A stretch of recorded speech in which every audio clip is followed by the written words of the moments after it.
narasumber keuangan yaitu Mas Waradika Hari Ramunggaran, Sarjana Akuntansi. Untuk mengawali webinar pada siang hari ini, mari kita buka dengan berdoa menurut agama dan kepercayaan kita masing-masing. Berdoa dipersilahkan.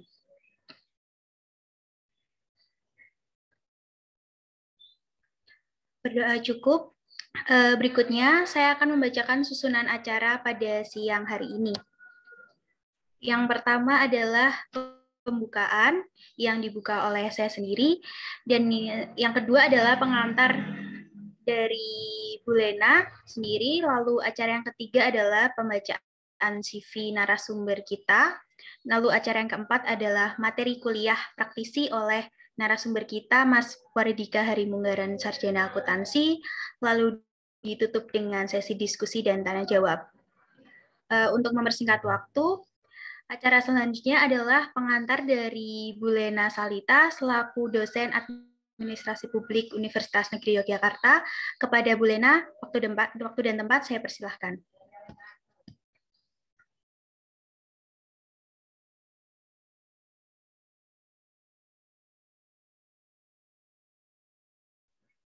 Maaf, Bu Lena, unmute.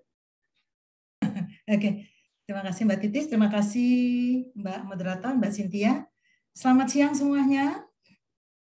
Selamat siang, kok nggak ada suaranya nih Mbak Siswa? Siang Ibu. Siang Ibu. Kelas masa nggak ada suaranya ya. Aduh, harusnya siang ini udaranya cerah, walaupun di Jogja ini sangat panas, begitu ya.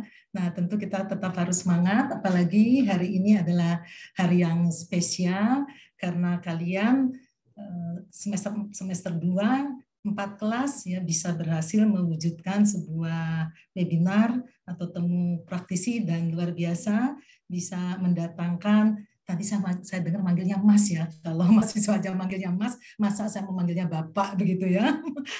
Nampaknya masih muda ini ya. Jadi saya ikut-ikutan mahasiswa memanggil Mas Waradika Hari Remunggan SAK ya. Selamat datang di jurusan Administrasi Publik dalam webinar, karena memang kita belum bisa tatap muka luring di kampus, jadi alhamdulillah ya tetap bisa terlaksana secara luring. Saya sebagai dosen senior maupun dosen mata kuliah MSDM bersama Mbak Titis yang dosen mudanya gitu ya, yang nanti selanjutnya akan penerus untuk mata kuliah MSDM bila saya sudah pensiun begitu ya.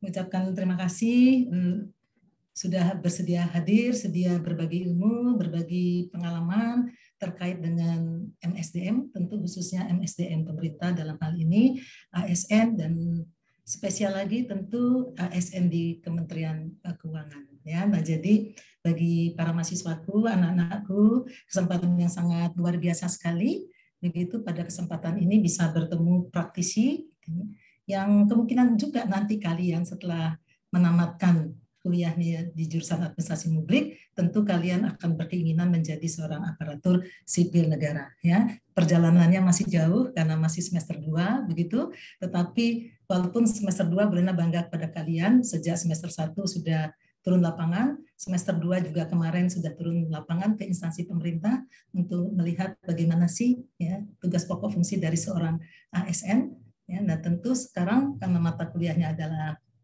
MSDM, tentu kita ingin tahu ya seperti apa SDM pemerintah ya, seperti apa ya, ke depan yang diharapkan dari seorang SDM pemerintah, karena kalian juga akan menuju ke sana. Kalian juga sudah mengetahui pada saat turun lapangan masih banyak keluhan-keluhan, masih banyak juga kekurangan-kekurangan pada SDM ASN kita. Nah, tentu profesionalismenya, integritasnya ya perlu terus ditingkatkan. Dan kalian yang akan menjadi ASN harus sudah bersiap dari sekarang, menimba ilmu, pengalaman, integritasnya, ya, etikanya, nah itu semua akan didapat dalam mata kuliah. Dan tentu ya, pada saat di lapangan kadang-kadang ya apa yang ada di bangku kuliah sering berbeda, makanya kita panggil hari ini ya praktisi yang berada di Kementerian Keuangan. Nah, sehingga seperti apa gambaran di Kementerian Keuangan yang luar biasa juga ya. Ketika dulu ya sering kita dengar banyak korupsi gitu, korupsi di Kementerian Keuangan, tetapi sekarang sudah jarang terdengar ya, mungkin juga sudah tidak terdengar lagi ya. Nah, ini tentu keberhasilan bagaimana Kementerian Keuangan membangun SDM-nya ya. Saya tidak berlama-lama untuk berkata-kata supaya lebih cepat segera mendengarkan apa yang disampaikan oleh dosen tamu kita, pengajar praktisi kita, Mas Waradika Hari Ramunggan SAK. Sekali lagi, terima kasih untuk Mas Waradika. Jangan kapok, lain kali tetap menularkan ilmunya kepada mahasiswa kami di jurusan administrasi publik. Ya, terima kasih. Wassalamualaikum warahmatullahi wabarakatuh. Saya kembalikan kepada Mbak Cynthia. Silakan. Terima kasih Bu Lena atas kata pengantarnya yang sangat bagus dan sudah memberikan pesan kepada kami. Selanjutnya, tibalah kita pada acara inti, namun sebelum itu kita akan menyaksikan dulu dan saya akan membacakan juga CV dari narasumber kita, yaitu Mas Waradika.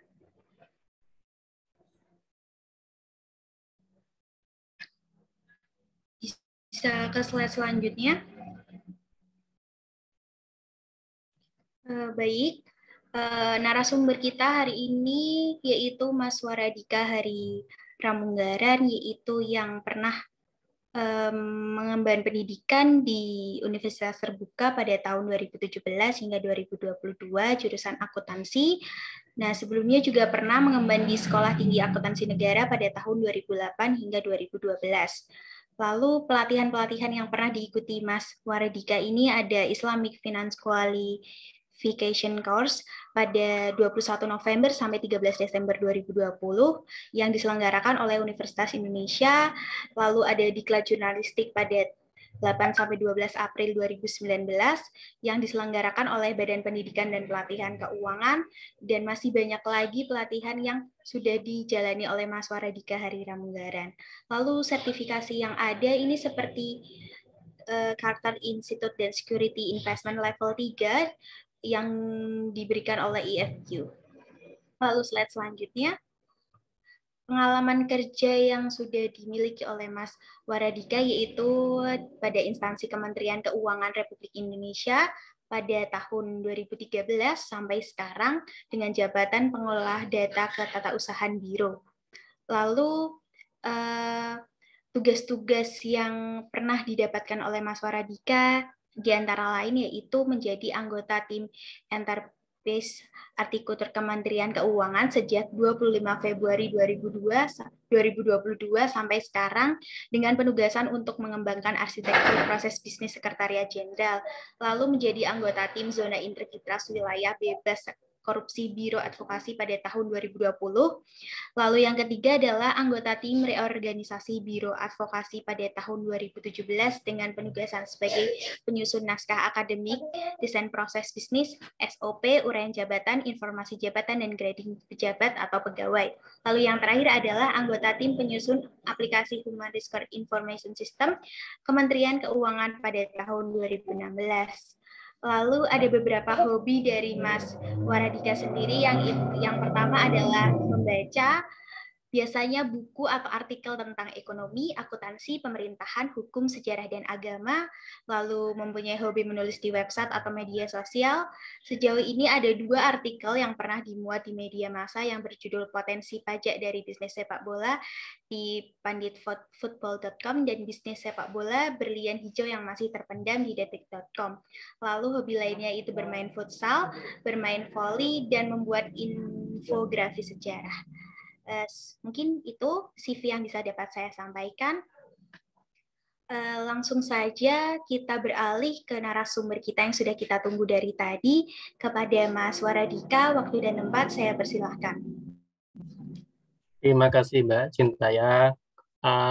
Terima kasih juga saya sampaikan untuk Bu Lena dan Mbak Titis ya, yang telah mengundang saya untuk ikut untuk menjadi pengajar mengenai manajemen SDM di administrasi publik UNY. Sebenarnya saya sama UNY ini juga ada sedikit hubungan karena dulu saya waktu tahun 2008 saya daftar UNY lulus, sempat di jurusan akuntansi, tetapi karena masuk STAN, akhirnya saya diminta orang tua untuk masuk ke STAN-nya. Gitu. Udah lumayan dapat kuliah berapa bulan saya di UNY kemarin, waktu tahun 2008 itu. Dan adik saya juga lulusan UNY di jurusan D3 Manajemen yang di Wates. Jadi makanya kalau keluarga saya sama UNY ini dekat lah maksudnya. Gitu. Baik, saya langsung lanjut aja ya, share screen ya.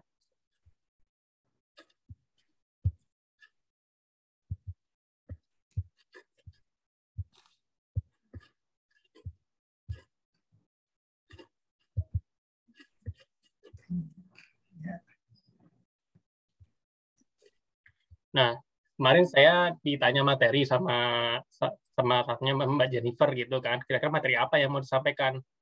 Nah, kemudian karena dikaitkan dengan Smart ASN atau ASN berhak atau yang lain. Nah, kayaknya kalau untuk Kementerian Keuangan, menurut saya yang lebih cocok ini terkait Smart ASN. Dan kita lihat tantangannya di Kementerian Keuangan. Karena di Kementerian Keuangan ini, kalau menurut saya, kementerian yang bisa dibilang sangat maju dalam untuk membuat para ASN-nya untuk mencapai profil-profil yang diharapkan di Smart ASN tersebut. Karena yang dilakukan nggak kalah banyak, nanti akan saya sampaikan di di dalam presentasi ini juga ada. Jadi untuk kali ini kita akan bahas yang pertama, kita lihat dulu Grand Design Pembangunan ASN tahun 2020 sampai 2024. Lalu selanjutnya kita lihat Smart ASN itu seperti apa sih bentuknya.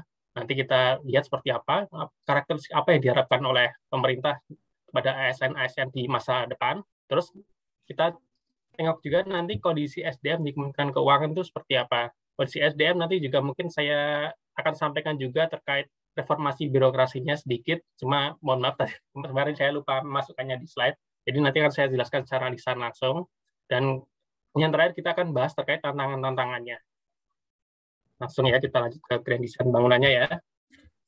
Jadi kalau kita bicara Grand Design di pemerintahan, tentunya kita harus membandingkan antara dokumen-dokumen perencanaannya. Jadi dokumen perencanaan kita itu kalau untuk yang jangka panjang ada RCR, Rencana Pembangunan Jangka Panjang Nasional, yang dimuat dalam Undang-Undang Nomor 17 Tahun 2007.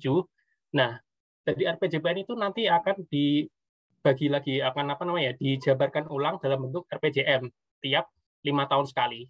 Nah, saat ini kita sudah berada pada RPJM yang keempat.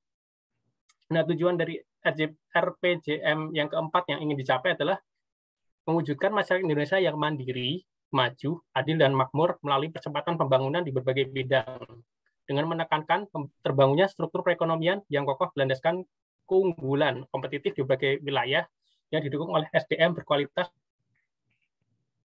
dan berdaya saing. Di sini saya garis miring dan tebalkan SDM berkualitas dan berdaya saing karena ini nanti terkait dengan pembangunan ASN juga dan nyambung dengan Smart ASN.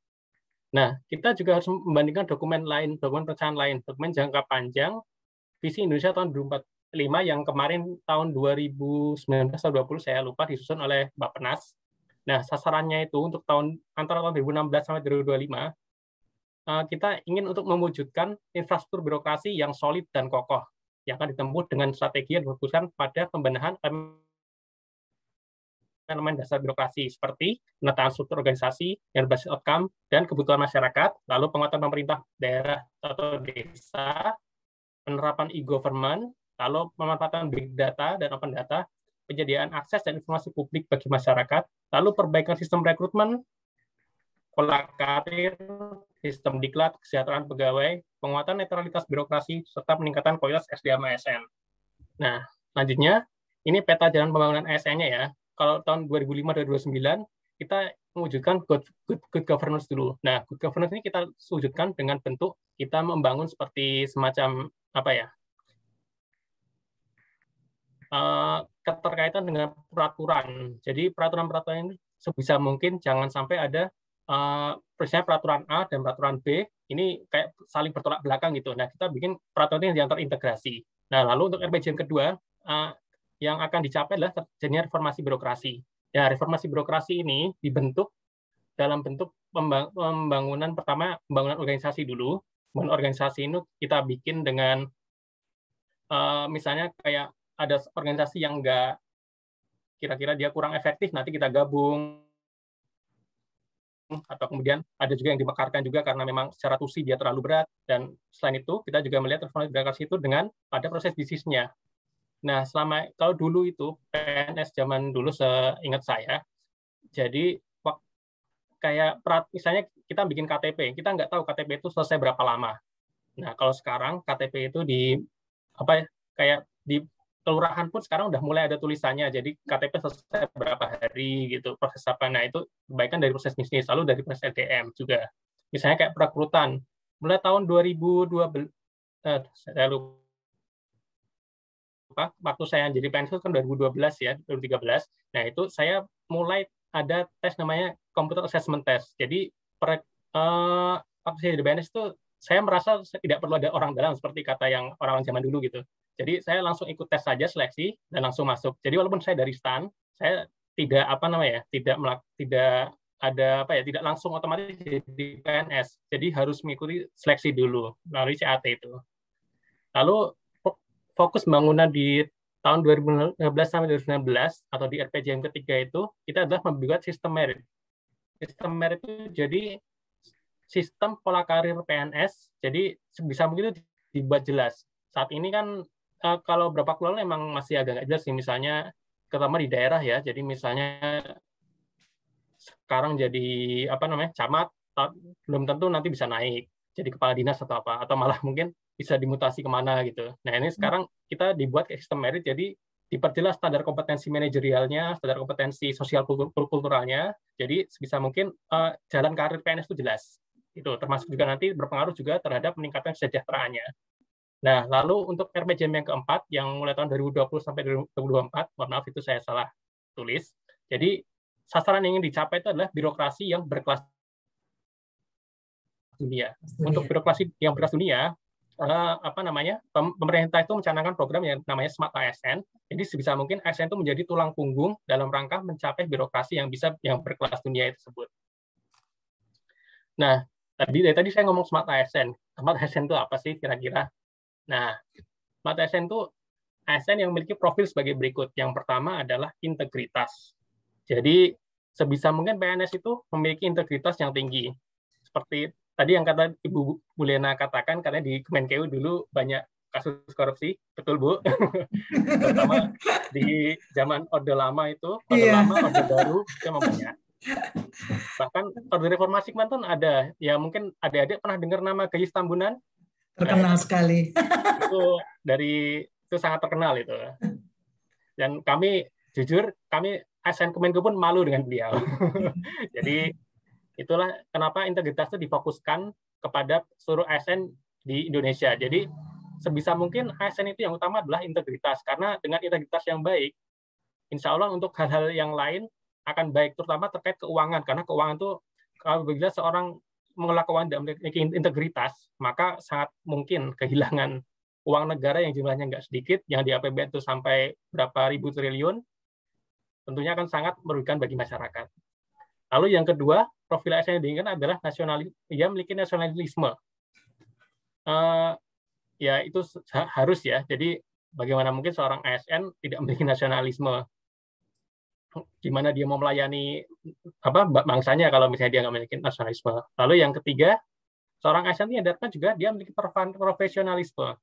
Sebisa mungkin ASN itu kalau di Kemenkeu itu ada aturan ASN itu tidak disarankan untuk berdagang. Jadi kalau misalnya mau berdagang, dia harus izin atasannya dulu, gitu, atau punya bisnis gitu, dia harus ada izin dulu kalau di Kementerian Keuangan. Lalu yang keempat, profil yang ringan adalah dia memiliki berwawasan global. Jadi seorang ASN diharapkan tuh tidak hanya berkutat dengan pekerjaannya aja. Jadi dia selain dengan pekerjaannya, dia juga punya pemahaman mengenai apa yang terjadi di global ini, seperti yang saat ini terjadi kan, kita ada kayak di perang di Ukraina. Ternyata kalau kita pikir ya, perang di Ukraina itu kan jauh, kayaknya nggak akan ada efeknya ke Indonesia. Ternyata itu efeknya lumayan besar, terutama terkait harga bahan pangan di Indonesia, karena mayoritas gandum itu kan kita impor dari Ukraina. Nah, itu otomatis berpengaruh terhadap harga gandum dan nantinya akan ngaruh juga ke harga roti, harga bahan pokok yang lain gitu. Lalu yang profil kelima yang diinginkan adalah dia bisa memahami IT dan bahasa asing. Nah, ini sekarang otomatis harus ini ya, kalau bahasa asing kayaknya sih mayoritas anak sekarang udah bisa lah, terutama untuk bahasa Inggris. Kalau IT, emang sekarang kita lagi ada dalam budaya data is the new money, jadi kita harus nggak mau kita harus memahami IT walaupun hanya di kulitnya saja atau dasarnya aja, karena itu penting sekali. Saat ini kayak di Kementerian Keuangan, proses bisnis sekarang penyusunannya pun harus melalui kayak aplikasi gitu, nggak manual lagi kayak dulu pakai pakai Visio atau apa. Nah, sekarang kita harus pakai aplikasi gitu, jadi mau nggak mau saya kemarin harus belajar lagi juga. Lalu yang profil yang diinginkan adalah yang keenam itu hospitality. Hospitality itu bahasa gampangnya keramahan. Jadi kita dalam memberikan pelayanan kepada masyarakat itu harus pelayanannya harus dengan baik, dengan dengan ramah dan sebisa mungkin tuntas. Semuanya harus selesai. Lalu yang selanjutnya profil yang diinginkan adalah networking. Jadi PNS itu diharapkan memiliki jaringan yang luas, tidak silo-silo. Saat ini kan masalah kita yang sering kita lihat kayak misalnya perdagangan gitu, urusan perdagangan. Perdagangan kan sebenarnya kan secara garis besar itu adalah di Kementerian Perdagangan. Nah, cuma sebenarnya ada beberapa hal yang terkait dengan perdagangan itu ada di Kementerian Keuangan juga, seperti terkait cukai, terkait bea masuk, bea keluar. Nah, itu mau nggak mau orang dari Kementerian Perdagangan pun harus punya channeling yang baik dengan Kemenkeu. Jadi harus membangun jaringan di situ. Itulah mengapa kalau sekarang itu diarahkan untuk Kemenkeu itu kita ada program namanya Kemenkeu 1. Jadi sebisa mungkin tidak ada silo-silo sendiri. Jadi kayak kita harus banyak bekerja sama dengan unit lain gitu. Semacam dipaksa sebenarnya sih, tapi sejauh ini saya merasakan bermanfaat sekali. Kayak saya waktu menyusun arsitektur sekretariat jenderal, yaitu kami bekerjasama dengan unit lain dan akhirnya bisa selesai dalam waktu yang cepat gitu.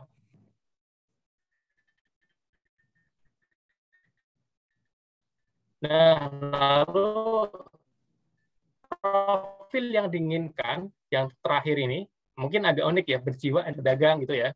Nah, itu entrepreneurship yang di sini itu intinya tuh kita kemampuan melihat, sebenarnya lebih ke ini kayak kemampuan melihat peluang, terus keberanian dalam bertindak. Entrepreneurship kan mau nggak mau kan harus seperti itu. Jadi kalau misalnya di PNS sekarang kita misalnya nunggu perintah atasan gitu, kayaknya sudah mulai, terutama di Kemenkeu udah mulai kegeser sih. Jadi kami udah sering kayak misalnya dalam rapat tuh malah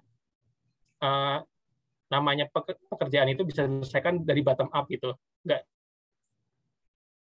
harus up down gitu, dari atasan ke bawahan, tapi bisa juga kadang dari bawahan kita memberikan saran kepada atasan dan nanti atasan menindaklanjuti gitu. Nah, lalu untuk mengembangkan Smart ASN itu kira-kira strateginya bagaimana sih?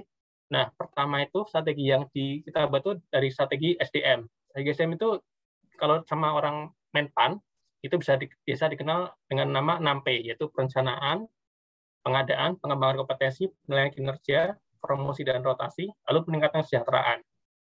Perencanaan, jadi dalam dalam penerimaan SDM atau kita harus melakukan perencanaan, terutama perencanaan terkait jabatan apa saja sih yang akan kita isi, lalu kementerian apa saja sih yang butuh pegawai. Nah, itu perlu adanya perencanaan yang baik. Lalu waktu pengadaan itu kita arahkan supaya pengadaannya ini bebas dari KKN. Jadi sebisa mungkin, kalau sekarang sih saya berani bilang untuk untuk PNS yang di Kemenkeu nggak ada orang dalam sih sejauh ini. Jadi siapapun yang jadi PNS di Kemenkeu itu otomatis sudah masuk seleksi dari BKN kemarin yang lolos dari situ. Lalu yang lanjutnya adalah pengembangan kompetensi. Jadi ketika PNS sudah masuk, kita mau apakan sih? Apakah dia sudah bisa langsung bekerja atau perlu kita latih dulu atau perlu kita berikan kayak semacam diklat tertentu. Nah, inilah yang namanya pengembangan kompetensi. Lalu penilaian kinerja Jadi ketika PNS sudah bekerja, apakah dia udah kerja aja gitu, nggak perlu kita lakukan penilaian? Oh enggak, kalau sekarang ada yang namanya penilaian kinerja. Jadi PNS itu kita lihat apakah dia kinerjanya itu bagus atau buruk. Nah itu nanti akan saya jelaskan di slide yang selanjutnya nanti. Saya jelaskan penilaian kinerja di Kementerian Keuangan. Itu sangat khusus ya, dan bahkan dari Menpan itu baru mulai mengadopsi beberapa sistem di Kementerian Keuangan itu baru saja tahun kemarin. Jadi memang kami sudah melakukannya dari tahun 2012 sampai sekarang. Lalu promosi dan rotasi untuk meningkatkan kinerja. Jadi terkadang itu ada orang yang emang kalau untuk rotasi ya, jadi ada yang ditempatkan itu tempat yang kurang tepat. Misalnya dia seorang sarjana hukum, tapi dia ditempatkan di dia ditempatkan di perencanaan keuangan, itu nggak terlalu masuk gitu di situ. Jadi akhirnya perlu adanya rotasi di situ. Lalu selanjutnya promosi juga. Promosi itu terkait misalnya kalau ada pegawai yang berpotensi, ada jabatan kosong. Nah, itu nanti harus gimana kita bikin supaya bisa promosinya itu sesuai dengan jabatannya. Lalu yang terakhir, untuk mencapai ASN itu melalui bidang SDM, kita meningkatkan sejahteraannya. Nah, kalau ini nanti dari hasil penilaian kinerja tersebut, nantinya diusahakan lain dengan peningkatan kesejahteraan. Lalu yang kedua, kita juga mengembangkannya melalui organisasi. Bentuk pengembangan organisasi itu bisa melalui efektivitas dan efisiensi proses bisnis. Jadi proses bisnis itu kadang proses bisnis kan panjang kan, terutama di birokrasi. Nah itu bisa ada yang bisa di-cut atau yang bisa digabung. Nah itu kita perlu adanya efektivitas dan efisiensi tersebut. Lalu yang kedua, kita mengembangkan juga melalui penguatan jabatan fungsional. Tahun 2019 kayaknya udah ada mulai usaha untuk pelaksanaan delayering. Jadi delayering itu proses pengubahan jabatan struktural menjadi jabatan ke fungsional. Nah, itu kemarin tahun 2019 itu cukup banyak sih yang di Kementerian Keuangan yang menjadi jabatan struktural menjadi jabatan fungsional. Lalu yang terakhir kita right sizing struktural. Jadi struktural itu kalau sekarang menurut studi dari Menpan kemarin itu ternyata masih terlalu gembung, terlalu besar. Nah, untuk mengurangi supaya bisa lebih efektif lagi, maka perlu kita hitung lagi, kita sesuaikan dengan sesuaikan dengan kebutuhan yang ada. Lalu untuk mengembangkan ASN juga dari secara kultur, kita ada bentuk penegakan kode etik dan perilaku. Nah, ini dari dulu sih kalau ini untuk menekan kode etik dan perilaku. Jadi yang namanya udah ada peraturan mengenai hubdis atau semacamnya itu, cuma terkadang yang masalahnya itu adalah di implementasinya. Lalu yang kedua, kita juga memberikan keteladanan dan inspirasi. Bentuk keteladanan dan inspirasi itu kalau di Kemenkeu itu selain dengan kayak misalnya Menteri Keuangan kemudian berbicara mengenai misalnya kasus korupsi gitu, Menteri Keuangan kemudian langsung berbicara, saya ada kasus korupsi, kayak kemarin kan ada kasus korupsi di Direktorat Jenderal Perizinan Keuangan kan. Nah, itu Kementerian Keuangan langsung memberikan keteladanan, dia langsung dia sendiri yang memberikan konferensi pers di depan media. Lalu inspirasi ini jadi kalau di tempat kami membuatnya dengan bentuk seperti pemberian penghargaan. Jadi untuk pegawai yang misalnya dia disiplinnya bagus, nah itu nanti kita akan berikan penghargaan di tiap bulannya. Nah, lalu untuk mengembangkan ASN dari secara kultur, yang terakhir itu kita dengan mengembangkan kultur digital dan inovasi. Mau nggak mau ya, salah satu tantangan ASN di seluruh Indonesia untuk saat ini adalah perkembangan teknologi yang sangat pesat. Jadi mau nggak mau ya, kita harus menguatkan kultur digital kita melalui bisa dengan banyak pelatihan atau dengan kursus-kursus yang emang diarahkan untuk pengembangan kultur digital dan juga dengan inovasi. Jadi bentuk inovasinya itu bisa dengan inovasi dari segi digital itu. Jadi misalnya kayak kalau bisa sih saya pengennya sih kayak ada pengurusan kayak dokumen kependudukan itu kalau bisa udah nggak perlu lagi ketemu dengan pegawai itu bisa. Cuma itu nantinya akan berefek juga sih sebenarnya. Lalu selanjutnya kita lihat kondisi SDM di Kementerian Keuangan. Nah, untuk ini komposisi pegawainya ya. Jumlah pegawai kami itu banyak, cukup banyak, 79.971 orang. Ini data per 1 Mei 2022. Jadi jumlah pegawai tempat kami banyak karena memang urusan keuangan itu adalah urusan yang belum didesentralisasi. Jadi masih dipusatkan di pusat. Jadi akhirnya mau nggak mau jumlah pegawainya pun ikut banyak. Lalu komposisi pegawainya seperti ini. Jadi baby boomer itu yang kelahiran tahun 60-an sampai 70-an itu saya lupa itunya range-nya. Seingat saya baby boomer itu kelahiran 60 sampai 70-an itu ya masih 968 orang. Lalu untuk Gen X yang kelahiran 60 sampai 70-an sampai 80-an, nah itu terus Gen X itu sudah mencapai 23.108 orang. Lalu untuk Gen Y, saya termasuk Gen Y atau Gen Y, nah itu jumlahnya mencapai 32.626. Lalu yang terakhir adalah Gen Z itu atau generasi milenial yang kelahiran 90 berapa ya, saya lupa itunya, range-nya. Ya 90-an ke bawah itu ada 23.269 orang. Jadi secara proporsi di kepegawaian keuangan itu mayoritas adalah Gen Y dan Gen Z. Jadi alhamdulillah dengan proporsi seperti ini di tempat kami untuk urusan teknologi itu dan bahasa asing aman lah. Yang jadi permasalahan ya ini lebih karena banyak anak muda. Jadi terkadang karena gap generasi itu ada dan emang akhirnya antara yang muda dan senior itu sering terjadi konflik gitu. Lebih ke situ. Lalu untuk komposisi pegawai berdasarkan gender di tempat kami yang pria itu ada 54.000 orang dan yang wanita ada 25.519 orang. Selanjutnya ini statistik SDM berdasarkan kualifikasi pendidikan. Ini data yang per tahun 2020 karena saya belum mendapatkan yang 2022. Jadi dokter ada 11, magister ada 11.020, sarjana diploma 4 ada 27.000, D3 17.000, dan yang di bawah D3 bisa D2, D1, ataupun dari SMA, yaitu masih cukup banyak, ada 26.611. Kalau dilihat secara piramida pegawai, sebenarnya ini kurang ideal, karena piramida pegawai itu kan harusnya kan tegak lurus seperti piramid gitu. Dari pendidikannya cuma ya karena kondisinya seperti ini menggabung di S1 ya ini lumayan jadi masalah karena terutama terkait ini di tempat kami terkait kenaikan pangkat. Lalu selanjutnya, nah ini untuk kebijakan strategis di Kementerian Keuangan mengenai terkait bidang SDM ya. Jadi untuk bidang SDM di Kementerian Keuangan itu kami melaksanakan yang namanya analisis beban kerja sebelum kita melakukan pengadaan pegawai.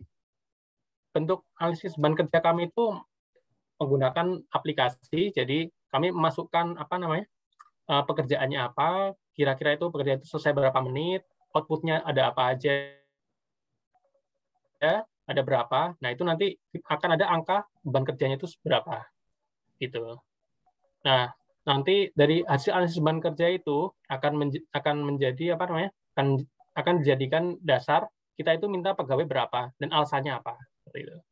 Lalu selanjutnya ada pengadaan pegawai yang sering kerja tersebut perhatikan minus growth.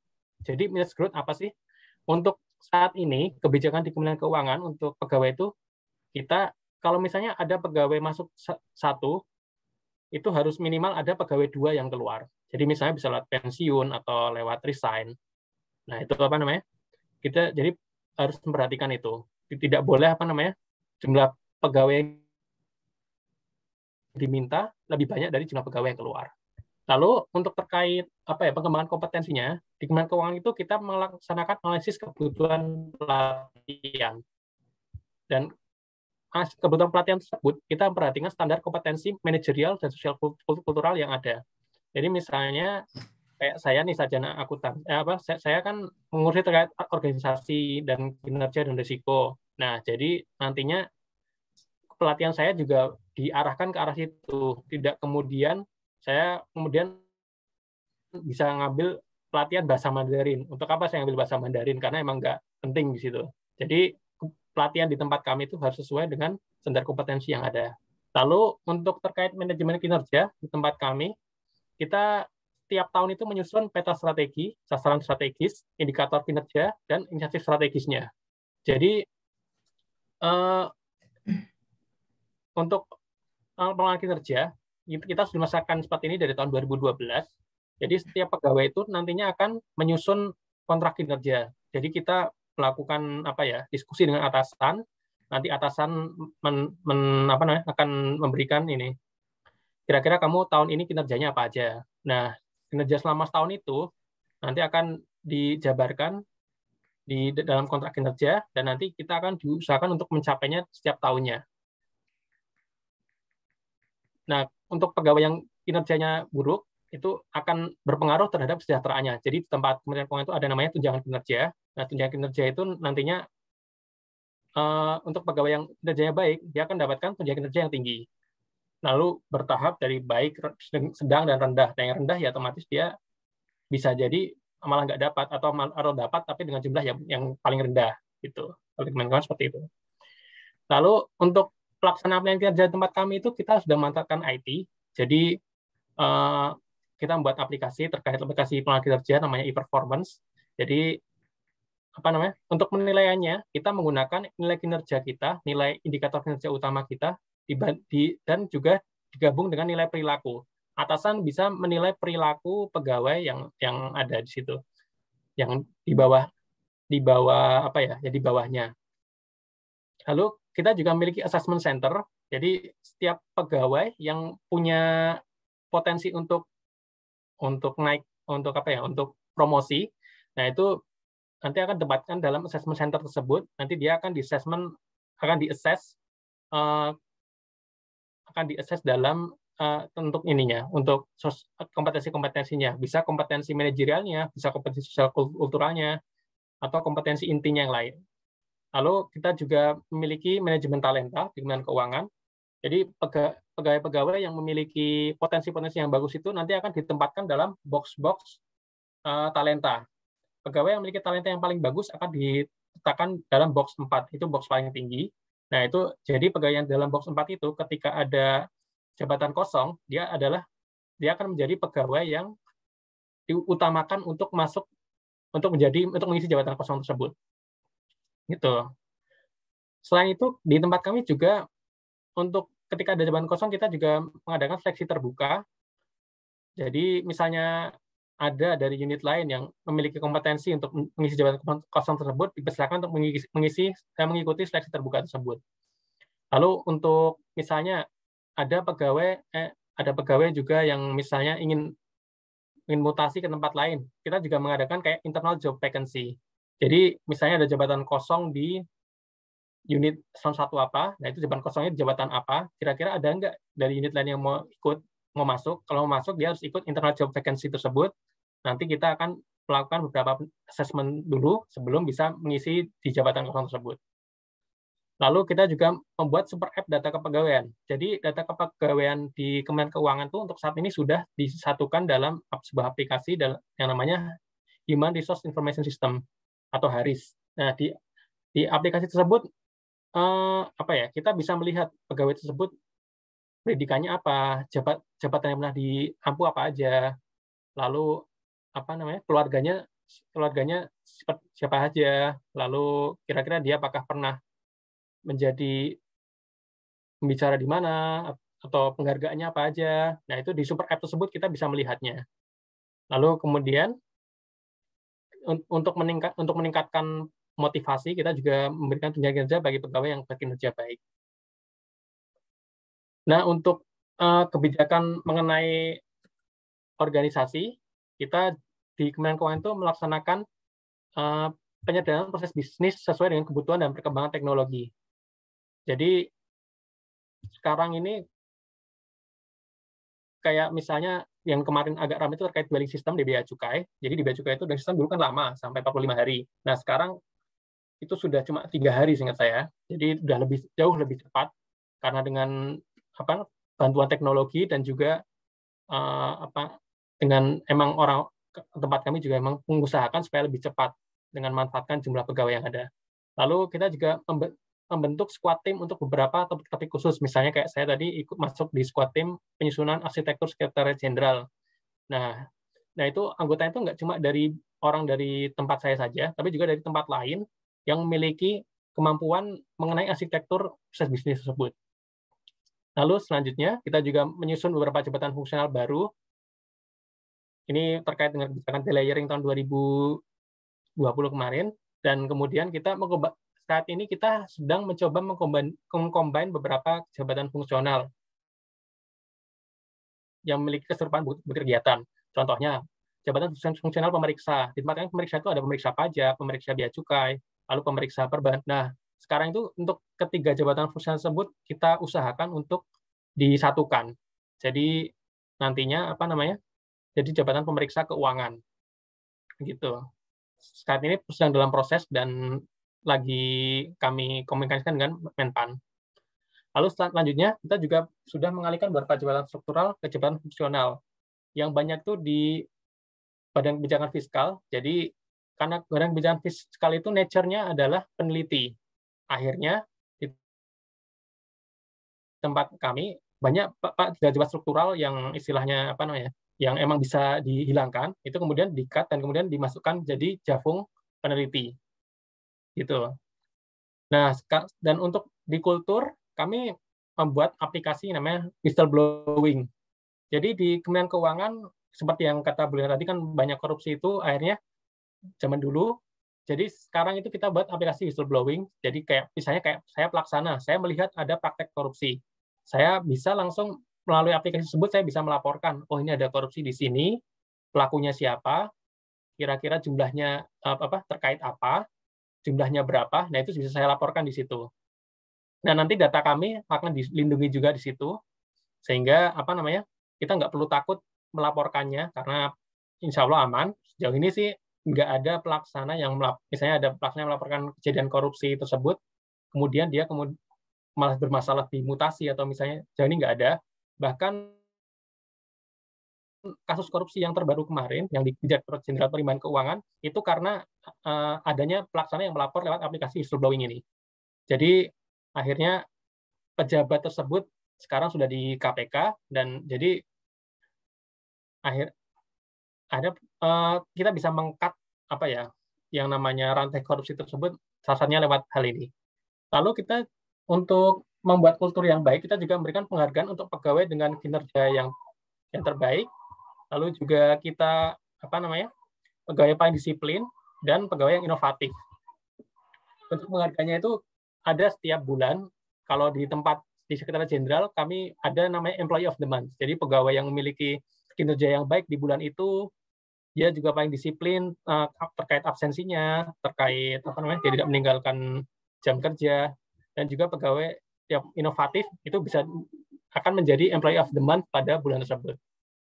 Lalu kita juga setiap 2 tahun sekali melaksanakan survei kesehatan organisasi. Survei kesehatan organisasi itu penting karena lewat survei kesehatan organisasi tersebut kita bisa mengetahui masalah apa sih yang ada di organisasi Kementerian Keuangan. Seperti contohnya, salah satu hasil dari survei kesehatan organisasi tahun 2021 menyebutkan bahwa di Kementerian Keuangan itu kita ada masalah motivasi kinerja, terutama untuk beberapa pegawai yang pangkatnya mentok. Nah, dari situ kita tahu ternyata banyak pegawai yang, karena kan jabatan kan itunya nggak banyak, tetapi orang yang mau mengisi jabatan itu banyak. Akhirnya, jadi karena mereka sudah pasti mentok, mereka kayak motivasinya berkurang, sehingga akhirnya kinerjanya pun turun.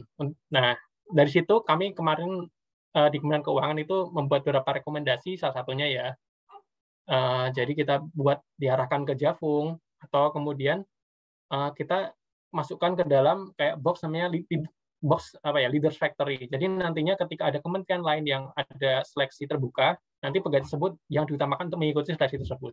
Gitu. Lalu untuk meningkatkan kultur di tempat kami juga memberikan nilai tambah pada kinerja pegawai yang memiliki ide baru dan melaksanakan kompetisi inovasi. Jadi terkait nilai kinerja di Kementerian Keuangan, yang jadi komponen penilaian itu ada komponen indikator kinerja utama, nilai perilaku. Nah, kita juga tambahkan terkait ide baru untuk supaya jadi pegawai-pegawai yang memiliki inovasi yang bermanfaat bisa untuk unitnya, bisa untuk kementerian, atau bahkan untuk nasional, dia mendapatkan penghargaan secara kinerja. Sehingga nantinya akan berpengaruh juga kepada kesejahteraannya. Gitu. Nah, begini tantangan di Kementerian Keuangan ya. Agak unik ini sebenarnya. Mindset cepat puas yang pertama. Jadi, beberapa kita itu kayak misalnya kita itu cukup merasa puas ketika IQ kita tercapai. Akhirnya kayak inovasi itu agak kurang. Nah, itu salah satu tantangan besar yang harus ditangani karena agak berat ya. Nah, cepat puas itu lumayan mengganggu karena itu hasil Movin kemarin, survei kesehatan organisasi kita juga. Nah, lalu kedua itu perkembangan teknologi yang cepat. Teknologi sekarang berkembang sangat cepat sekali, apalagi terutama masa pandemi kemarin. Kita nggak akan menyangka bahwa kita bisa berkuliah dalam bentuk online seperti ini. Begitu juga terkait pekerjaan. Kita juga nggak menyangka bahwa kita akan rapat itu bisa online seperti ini. Kalau dulu rapat kan harus datang ke tempatnya, ke ruang rapat. Nah, kita nggak pernah membayangkan akan secepat ini perkembangannya. Nah, perkembangan teknologi tersebut, mau nggak mau, ASN juga, semua ASN, terutama di Kementerian Keuangan, juga harus ikut mengikutinya. Kalau di tempat kami sejauh ini, karena mungkin banyak Gen Y dan Gen Z-nya, jadi sejauh ini nggak terlalu bermasalah. Cuma yang jadi masalah ini terutama pegawai yang dari Gen X atau yang baby boomer. Nah, kalau tempat kami akhirnya kita mengadakan kayak semacam pelatihan dulu untuk para baby boomer dan Gen X nih. Karena agak repot juga, apalagi banyakkan Gen X dan baby boomer kan pejabat kan agak susah juga kalau misalnya terkait misalnya ada rapat aja lah, terkait rapat dulu waktu Zoom itu. Ini Zoom itu gimana sih? Itu. Nah, itu akhirnya kami mengadakan kayak pelatihan khusus dulu untuk para pejabatnya. Itu. Lalu selanjutnya, di Kementerian Keuangan itu sekarang ada hal yang namanya New Way of Working. Jadi, New Way of Working ini adanya perubahan cara kerja di Kementerian Keuangan. Kalau dulu kerja, kita harus di kantor. Ya, mau nggak mau, kita harus standby di situ, kita mengerjakan semuanya lewat komputer yang ada di depan kita. Nah, kalau sekarang kan beda. Jadi, bahkan kemarin ada dicanangkan work from anywhere kan.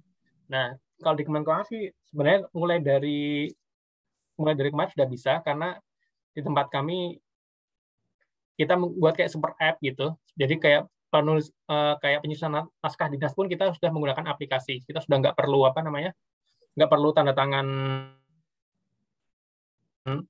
basah, kita sudah bisa menggunakan tanda tangan elektronik. Cuma yaitu yang jadi masalah ketika ada pegawai baru, kita harus melakukan training hal itu tersebut.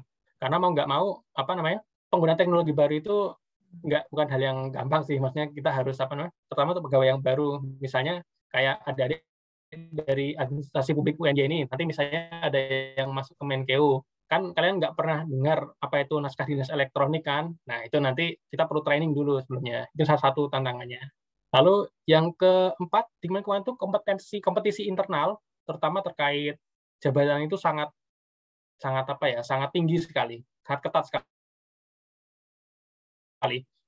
Kotak jabatan itu yang kosong itu nggak sebanyak jumlah pegawai yang akan mengisinya. Jadi akhirnya kompetisinya sangat ketat, dan kalau yang dikhawatirkan adalah ketika pegawai tersebut kalah berkompetisi. Ketika pegawai tersebut kalah berkompetisi, mau nggak mau, dia akhirnya pasti akan ada merasa kayak rasa bahasa Jawanya itu ngelokro. Jadi motivasinya turun. Akhirnya itu dikhawatirkan akan berpengaruh terhadap kinerja Kementerian Keuangan secara keseluruhan. Lalu yang kelima, inovasi bottom up yang belum membudaya.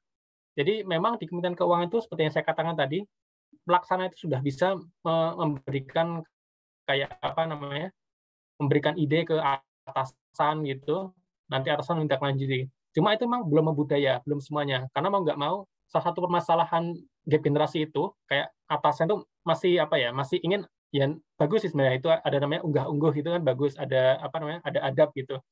Cuma terkadang mereka itu ada juga yang merasa kayak dilangkai gitu. Itu salah satu masalah di birokrasi. Jadi seharusnya kalau menurut saya dan menurut beberapa orang yang mengelola organisasi itu sudah harus hilang. Jadi istilahnya apapun yang terbaik untuk kebutuhan organisasi seharusnya kita fasilitasi, bukan kemudian terhambat hanya karena semacam unggah-ungguh tersebut. Nah, kalau Kementerian Keuangan itu memang belum terlalu membudaya, tapi sudah mulai ada, sudah mulai bagus, termasuk kayak kita sudah mulai sering menyusun kayak aplikasi-aplikasi yang terkait perbendaharaan, terkait penganggaran itu, bahkan idenya itu dari bawah, bukan dari atasan, bukan dari dirjen. Lalu selanjutnya pola pikir penyelenggaraan permintaan yang masih terfragmentasi. Jadi penyelenggaraan pemerintahan itu seharusnya apa ya, kita itu harus berpikirnya menyeluruh, holistik. Kita nggak bisa berpikir silo-silo terkait kerjaan kita saja. Nah, itu terjadi di semua kementerian, termasuk di Kementerian Keuangan. Jadi misalnya ke tempat saya Biro Advokasi. Biro Advokasi itu mengelola mengenai advokasi keuangan. Jadi misalnya kita digugat di pengadilan. Nah, seharusnya itu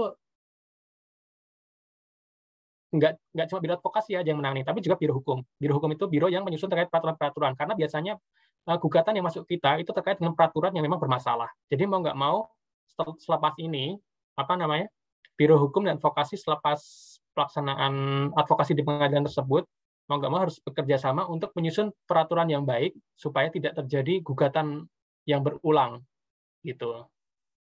Itulah tantangan-tantangannya di Kementerian Keuangan sampai sejauh ini. Ya, baik, kira-kira dari saya materinya cukup sekian. Apabila ada pertanyaan, silakan. Saya kembalikan ke moderator.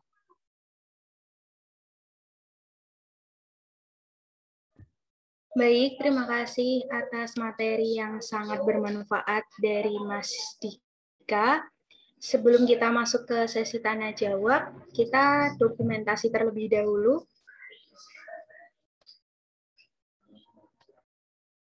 Semua pada on cam ya.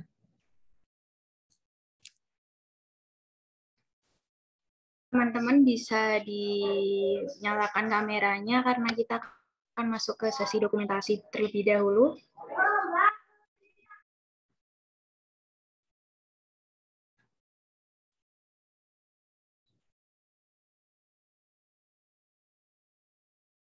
Diana Ditama mana itu? Dewi Anggreni. Nah, kan lebih bagus kalau kelihatan orangnya. Dian itu cowok. Devi. Ya.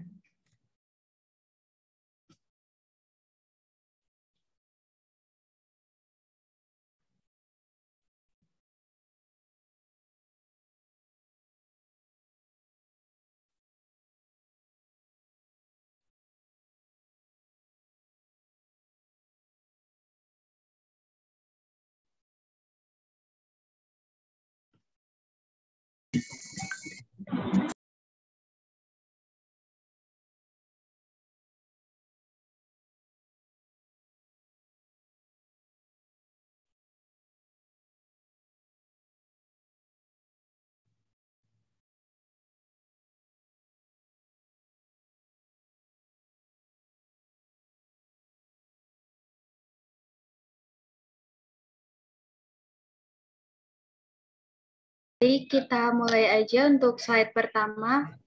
Belum mulai toh. Belum, Bu. Dikira udah. Masih banyak yang belum on cam tadi, Bu. Saya tunggu terlebih dahulu. Ya, Gevira itu mana yang belum on cam, segera nih ditunggu nih sama panitia. Baik, untuk slide pertama. 1, 2, 3.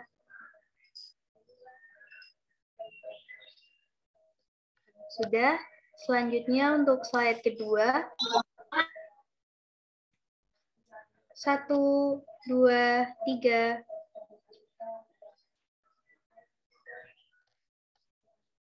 Lanjut, slide ketiga.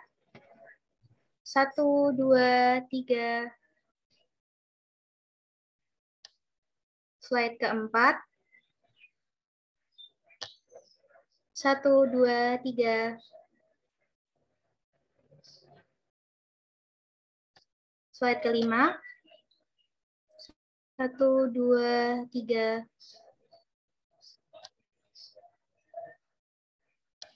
Dan yang terakhir untuk slide ke-6. 1, 2, 3. Baik, terima kasih teman-teman yang sudah on cam. Selanjutnya kita akan lanjut ke sesi tanya-jawab. Bagi teman-teman yang ingin bertanya, bisa langsung raise hand atau menuliskan pertanyaannya di kolom chat.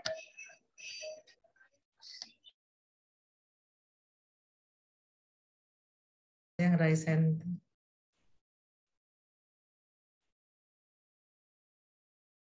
Raihan.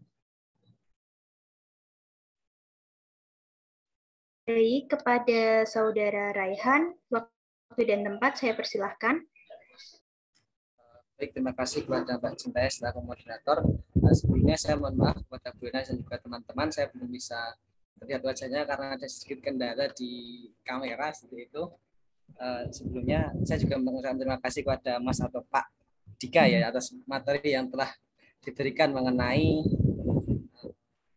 Smart ASN dan juga tantangan di Kemenkeu seperti itu. Nah, saya tertarik mengenai penjelasan yang terakhir itu Pak, mengenai tantangan yang ada di Kemenkeu sendiri. Yang salah satunya yaitu mengenai kompetensi internal yang ketat. Nah, tentu tadi kan dijelaskan bahwasanya kalau namanya kompetensi kan ada yang sukses, ada yang berhasil, dan ada juga yang mungkin belum berhasil seperti itu. Nah, seperti apa mungkin langkah antisipasi ataupun strategi dari Kemenkeu sendiri untuk membentuk ASN-nya agar memiliki jiwa kompetitif yang pantang menyerah seperti itu, agar ketika seseorang itu dalam berkompetisi istilahnya belum berhasil, itu tidak ngokro ataupun tidak putus asa seperti itu Pak. Terima kasih.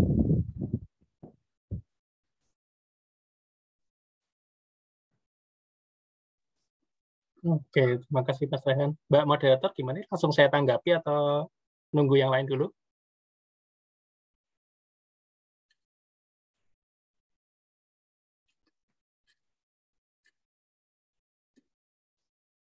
Terima kasih pertanyaannya kepada Saudara Raihan. Mas Dika, mau langsung menjawab atau kita tamu terlebih dahulu, Mas, pertanyaannya? Langsung juga nggak apa-apa. Takutnya saya sendiri orangnya cepat lupa soalnya. Oh, baik. Iya. Pada Mas Dika, waktu dan tempat saya persilahkan.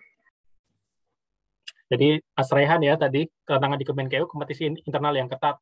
Seperti apa langkah antisipasi yang untuk membentuk ASN yang memiliki jiwa kompetisi yang pantang menyerah. Gitu ya Mas tadi ya Mas, secara garis besarnya ya tanyaannya. Iya Mas. Ya. Jadi kalau di Kemenkeu, yang pertama sih kita tetap mencoba memfasilitasi ya, supaya ya apakah kan yang namanya jabatan itu kan nggak cuma di Kemenkeu aja, bisa juga di kementerian lain. Yang pertama itu kita mengikutkannya di seleksi terbuka yang diadakan di kementerian lain, itu yang pertama. Yang kedua, kita juga mengarahkannya menjadi jabatan fungsional. Jadi di PNS itu ada jabatan struktural dan jabatan fungsional. Nah, untuk mengakomodasi potensinya, salah satunya itu kita bisa mengarahkannya ke jabatan fungsional. Jadi dia bisa mengerjakan penugasannya itu dengan lebih fokus, dan dia tetap bisa naik pangkat atau mendapatkan fasilitas lain tanpa perlu tanpa menjadi jabatan struktural gitu. Seperti itu. Yang ketiga sih kita sih kayak misalnya kita ada kayak macam diklat tuh kayak diklat bukan refreshing jadi kayak mengulang kembali, itu sekaligus menanamkan motivasi juga pada pegawai tersebut supaya supaya tidak kemudian membuat kinerja yang buruk yang nantinya berefek kepada manajemen keuangan.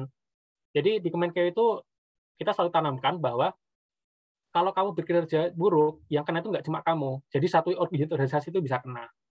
Nah, itu selalu diulang-ulang oleh atasan kami di setiap rapat. Bahkan ketika kayak town hall meeting itu kayak pertemuan antara menteri, para dirjen-dirjen, dan pejabat lain dengan dengan para pelaksananya, itu kita juga selalu tekankan untuk seperti itu. Jadi selalu berusaha untuk memberikan kinerja yang terbaik, dan karena kalau kamu kinerja buruk, yang kena itu nggak cuma kamu saja, tapi semuanya kena. Nah, kalau semuanya kena, akhirnya masyarakat juga tidak mendapatkan pelayanan yang terbaik. Itu salah satu dari 3 cara yang diterapkan di Kementerian Keuangan. Kira-kira cukup menjawab, Mas Rehan? Alhamdulillah sudah cukup, Mas. Terima kasih. Ya, terima kasih sama-sama. Terima kasih juga kepada Mas Dika yang sudah langsung menjawab pertanyaan dari Saudara Rehan. Untuk teman-teman yang lain, jika ada pertanyaan lagi, silahkan raise hand atau menuliskan di kolom chat.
Baik, kepada Mbak Yasmin, bisa dipersilahkan untuk pertanyaannya. Baik, terima kasih atas waktu dan kesempatannya. Selamat siang. Izin bertanya kepada Bapak Dika, seperti apakah penilaian kinerja yang dilakukan di Kementerian Keuangan? Apa saja yang menjadi aspek dalam penilaian yang ada di Kementerian Keuangan itu sendiri? Ataukah ada aspek khusus atau spesifik yang dilakukan pada penilaian kerja di Kementerian Keuangan yang membedakan dengan penilaian kerja pada badan pemerintahan atau kementerian lain? Sekian pertanyaan dari saya, Bapak. Terima kasih. Baik, terima kasih Mbak Yasmin. Saya langsung jawab ya. Jadi penilaian kinerja di Kemenkeu itu ada ada aspek yang itu yang nilai ya. Yang pertama itu aspek terkait kinerja sendiri. Kinerja itu dilihat dari indikator kinerja utama yang telah disepakati dengan atasannya. Itu yang kita nilai, apakah tercapai atau enggak target-targetnya. Nah, yang kedua, yang dinilai adalah dari nilai perilakunya, dari perilaku. Untuk perilaku nanti kita yang dinilai itu adalah terkait integritasnya seperti apa, terkait apakah dia bisa bekerja sama baik secara tim atau tidak. Lalu selanjutnya kita juga melihat mengenai apakah dia orang yang yang mau belajar atau enggak. Nah, kayak integritas, organisasi dan apalagi ya. Saya kurang hafal. Setelah saya lanjut aja ke aspek selanjutnya, yaitu aspek penugasan tambahan. Jadi di Kemenkeu ini rata-rata orang ini selain tugas utamanya ada juga penugasan tambahan. Masuk seperti saya tugas utamanya adalah melakukan manajemen kinerja organisasi dan kepegawaian di Biro Advokasi.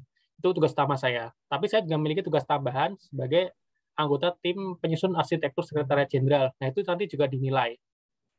Nah, lalu aspek yang terakhir itu adalah aspek inovasi. Jadi misalnya ya, saya menemukan atau membuat sebuah sistem yang baru. Dan nanti saya akan ajukan itu lewat aplikasi bahwa saya membuat sistem tersebut dan kemudian tinggal menunggu approval atasan. Ketika atasan sudah approve, nanti itu bisa jadi saya akan dapatkan nilai kinerja dari aspek inovasi.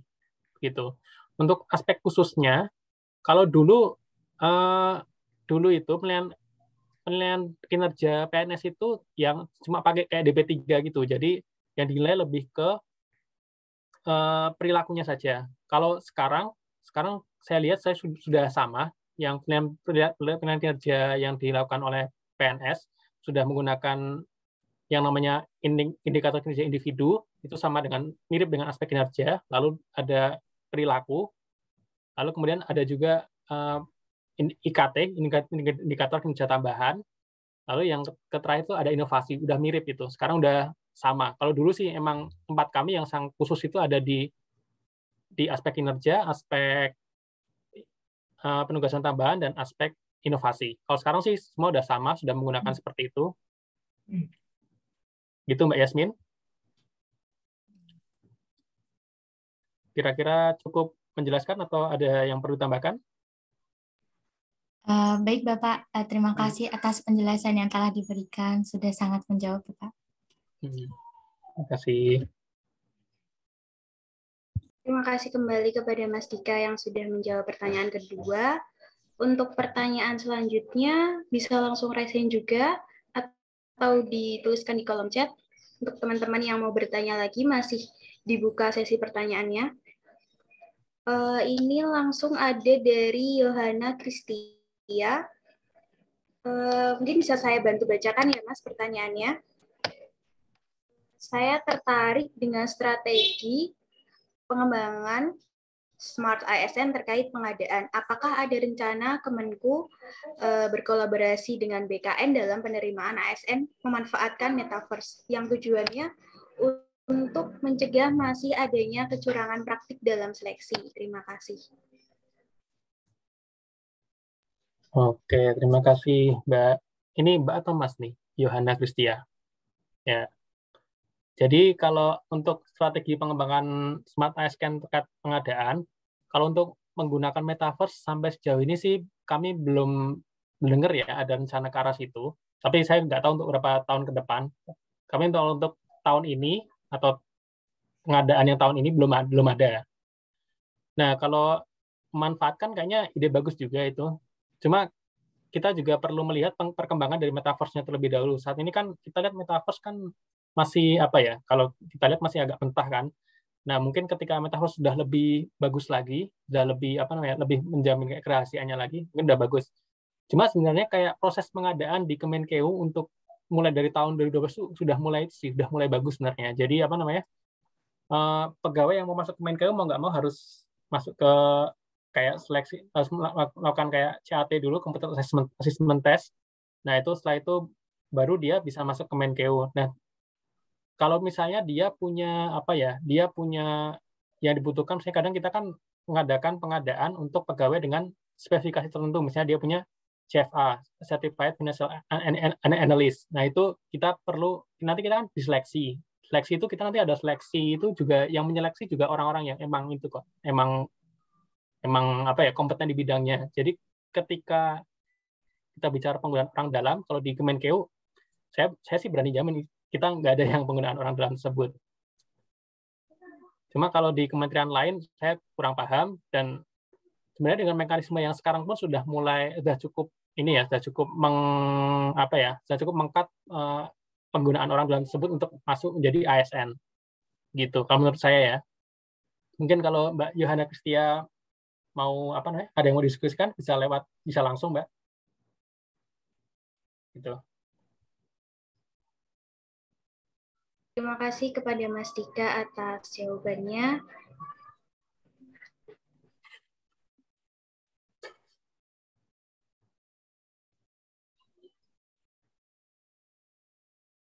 Karena sudah ada link presensi di kolom chat, bagi teman-teman jangan lupa untuk mengisi presensinya, karena ini sebagai bukti kehadiran bahwa mengikuti kegiatan webinar pada siang hari ini.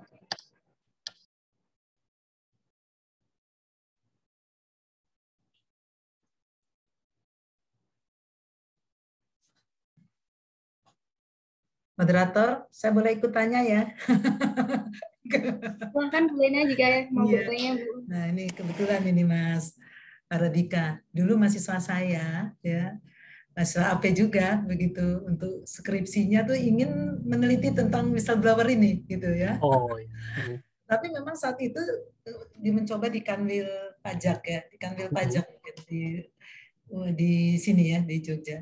Tapi waktu itu mengalami kesulitan ya, mengalami kesulitan, tidak bisa, udah bolak-balik walaupun pada akhirnya juga dibantu ya oleh artinya pegawai di Kanwil Pajak untuk mengarahkan jangan ke whistleblower tapi akhirnya ke integritas gitu ya akhirnya. Jadi walaupun dia jadi cukup lama gitu skripsinya karena menunggu menunggu boleh tidaknya itu begitu, akhirnya ada tertunda juga beberapa bulan, akhirnya dia bisa meneliti tentang integritas. Nah ini kan sesuatu yang menarik sekali menurut saya.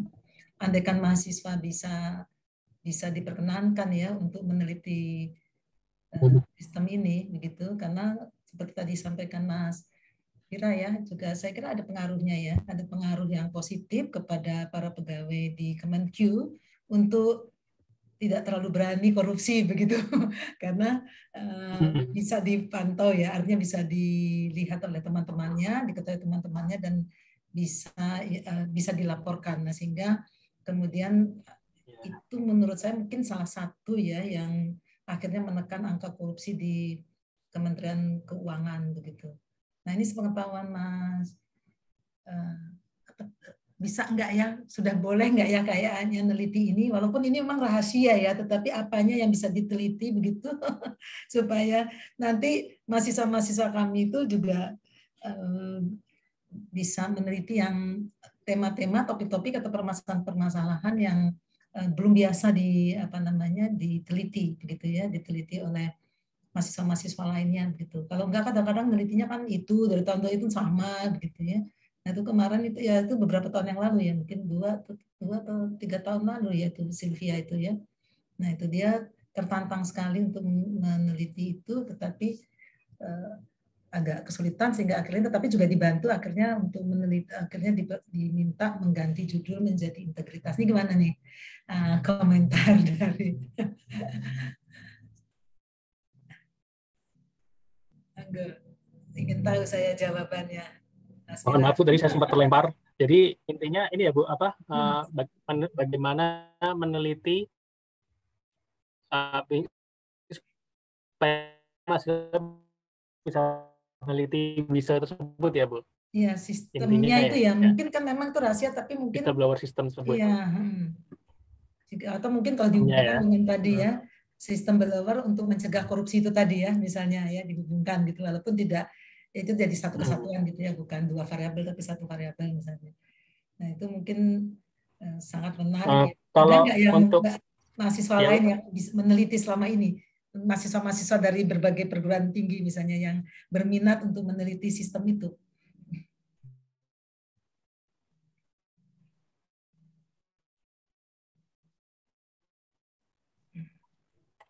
Kalau sejauh ini sih saya belum belum banyak sih Bu. Pernah ada yang meneliti, cuma belum banyak memang. Kalaupun misalnya kalau itu mungkin beberapa tahun sudah settle Bu, sudah lebih aman. Jadi kalau misalnya mau mencoba pun bisa, bahkan bisa Kemenq itu bisa orang umum pun bisa mengisi di situ. Jadi bisa dengan ya caranya kita buka aplikasinya wisa.kemenq.go.id, kemudian kita kita buat akun di situ. Nah nanti nanti kita isi data diri kita di situ, kemudian nanti kita bisa melaporkan apabila kita melihat tindak pidana korupsi. Bisa ini Bu, bisa mengajukannya ke PPID Kemenq. Ke PPID-nya ya. Jadi kita kan masuk informasi bisa langsung minta aja ke datanya ke PPID. Nanti dalam saya nggak hafal mereka standar pelayanannya berapa lama, tapi ketika kita sudah bersurat atau sudah menghubungi, nanti akan secepat mungkin akan disampaikan data yang dibutuhkan. Gitu Bu. Ya, oke. Supaya nanti mahasiswa bisa sudah bersemangat lagi untuk meneliti di Kementerian Keuangan atau di kantor pajak ya dan sebagainya ya. Tetapi secara pribadi menurut Mas Fira itu memang sistem itu kemudian memang mampu meredam korupsi? Cukup mampu Bu. Soalnya kasus yang terbaru kemarin itu juga laporan dari whistleblowing system tersebut. Ya, jadi memang cukup efektif ya. Kalau misalnya instansi lain melakukan, mungkin juga bisa ikut juga ya. Seperti Kementerian Keuangan, kemudian ada penurunan yang drastis terhadap korupsi dulu. Ya. Selain itu, kalau di Kemenkeu, ketika ada kasus korupsi, kayak kemarin kan ya terkait DJPK, di Dirjen Perimbangan Keuangan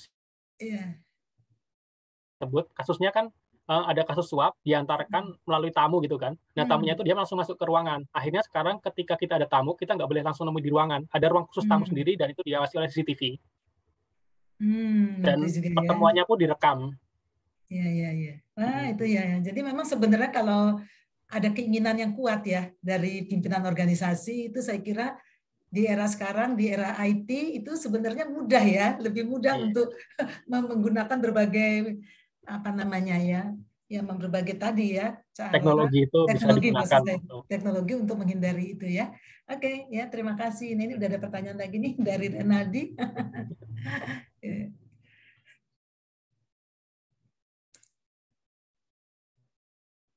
Moderator, ini ada pertanyaan tuh dari Renaldi di chat.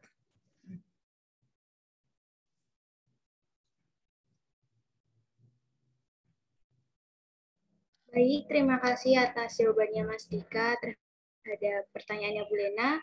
Selanjutnya ada pertanyaan lagi dari Rinaldi Rahaditya Bintang Islami dari kelas B. Pertanyaannya terkait materi profil ASN yang telah disampaikan tadi. Salah satu kemampuan yang harus dimiliki oleh ASN yaitu mampu memahami IT dan bahasa asing. Namun pada realitanya masih terdapat ASN yang belum mampu menguasai IT dan bahasa asing, terutama bahasa Inggris. Lantas bagaimana solusi untuk mengatasi hal tersebut, terutama di ruang lingkup Kemenku? Apakah Kemenku mengadakan pelatihan intensif secara rutin terkait IT dan kemampuan bahasa asing? Begitu Mas pertanyaannya. Oke, terima kasih Mas Renaldi ya. Jadi kalau untuk di Kemenkeu, kita ada setiap tahun itu kita mengadakan analisis kebutuhan pelatihan. Jadi untuk supaya pegawai-pegawai tersebut bisa memahami IT dan bahasa asing, kita ada namanya diklat teknis yang umum gitu, diklat teknis umum. Jadi semua itu harus mengikuti itu. Kayak kemarin itu tahun 2020 kami di Kemenkeu mengadakan kayak diklat teknis umum yang harus diikuti semua pegawai. Jadi kayak semacam micro learning gitu melalui aplikasi secara e-learning juga. Nah, itu selesai dalam waktu 3 bulan, semua pegawai harus bisa menyelesaikan hal tersebut. Kalau untuk bahasa asing, kami juga memberikan pilihan diklat. Cuma sebenarnya kalau sekarang ini di Kemenkeu itu mayoritas semua sudah minimal bahasa Inggris dasar itu sudah banyak yang tahu sih. Jadi paling hanya mungkin pegawai-pegawai yang dengan jabatan misalnya kayak pengemudi itu yang masih agak kurang. Kalau itu pun kayaknya seingat saya tahun kemarin sudah tahun 2021 itu pada pengemudi itu sudah diikutkan untuk kayak diklat-diklat seperti itu. Cuma kalau untuk kalau untuk yang pegawai yang lain, mayoritas itu kayaknya untuk dasar aja udah mulai bagus sih, udah pada bagus karena lihat komposisinya tadi kan kita mayoritas Gen Y dan Gen Z yang notabene itu udah terbiasa mendengar minimal ya kayak lagu dari bahasa Inggris atau mendengar percakapan secara bahasa Inggris. Nah, itu udah jadi tidak terlalu bermasalah untuk terkait bahasa asing di Kemenkeu. Nah, kalau IT memang kita masih kurang, terutama yang terkait dengan data, karena mau nggak mau di Kemenkeu kan kita bekerja menggunakan data. Jadi bahkan kalau kata Bu Menteri itu orang-orang Kemenkeu itu udah terbiasa tidur di tumpukan data, tapi kita hanya tidur di situ, kita nggak kemudian mengolahnya. Nah, akhirnya mulai tahun 2021 itu sudah diadakan kayak diklat-diklat, terutama untuk pemahaman mengenai pengambilan keputusan dengan menggunakan data. Jadi ada namanya diklat data driven decision making. Selanjutnya saya juga pernah diikutkan ke diklat data analitik juga. Terutama untuk pelaksana-pelaksana yang memang emang kerjaannya emang terkait berkutat dengan dengan pengolah data gitu. Itu Mas Renaldi. Baik, terima kasih atas jawabannya, Pak. Sangat membantu. Ya, Terima kasih kepada Mas Dika sudah menjawab pertanyaan dari Renaldi. Selanjutnya ada pertanyaan lagi dari Mahanesvara Devinta Hapsahna dari kelas C. Pertanyaannya terkait kendala yang saat ini dialami Kementerian Keuangan sehingga menunggu untuk beberapa waktu yang cukup lama. Nah, terima kasih. Pertanyaan seperti itu, Mas. ini saya masih kurang paham pertanyaannya. Gimana, Iya, sepertinya. Mbak Mahanesvara? Mohon maksudnya kendala apa ini?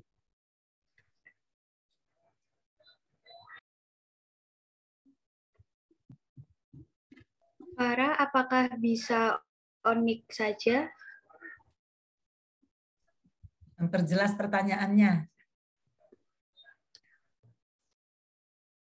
Pertanyaan itu kendala atau masalah yang dialami Kemenkeu yang perlu yang perlu penanganannya itu cukup lama dan memerlukan waktu yang lama begitu.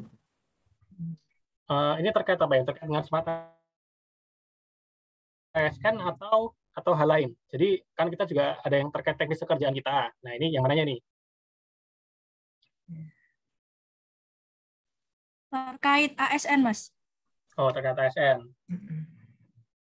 Manajemen ASN. Kita itu yang lama ya, yang sering kemudian kita ubah-ubah itu yang terkait manajemen kinerja.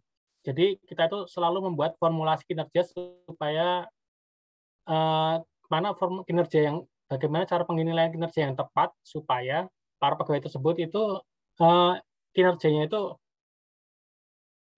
align dengan kesejahteraannya. Itu yang masih sampai sekarang kita sering kita ubah-ubah. Jadi sebenarnya sudah ada sistemnya, tapi itu sampai sekarang kalau dibilang mapan belum, karena masih diubah-ubah terus gitu. Supaya sesuai ya dengan penghasilannya itu tadi. Iya. Penghasilannya sekarang kan besar. Iya.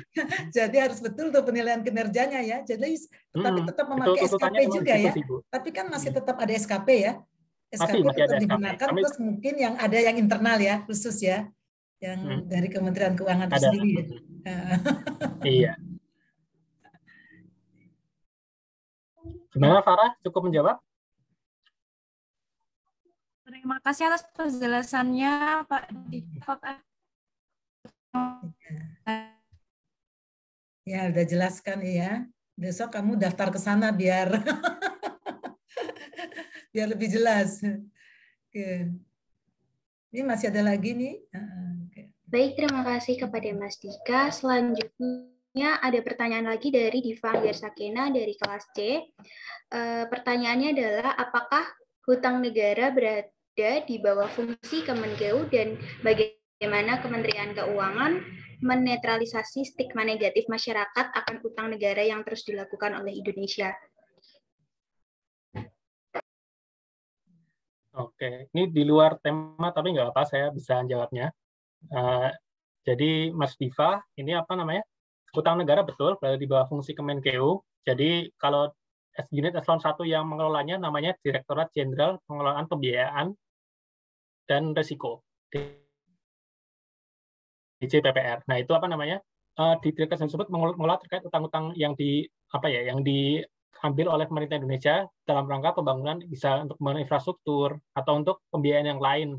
Terutama misalnya kayak kemarin kita mengeluarkan namanya Green Sukuk. Sukuk itu kan jenis surat utang syariah yang dikeluarkan oleh pemerintah yang kita jual ke masyarakat. Jadi monggo yang mau beli, berarti nanti dia akan turut membantu pemerintah dalam rangka membiayai proyek-proyek yang hijau gitu. Seperti kayak kemarin tuh kita bikin kayak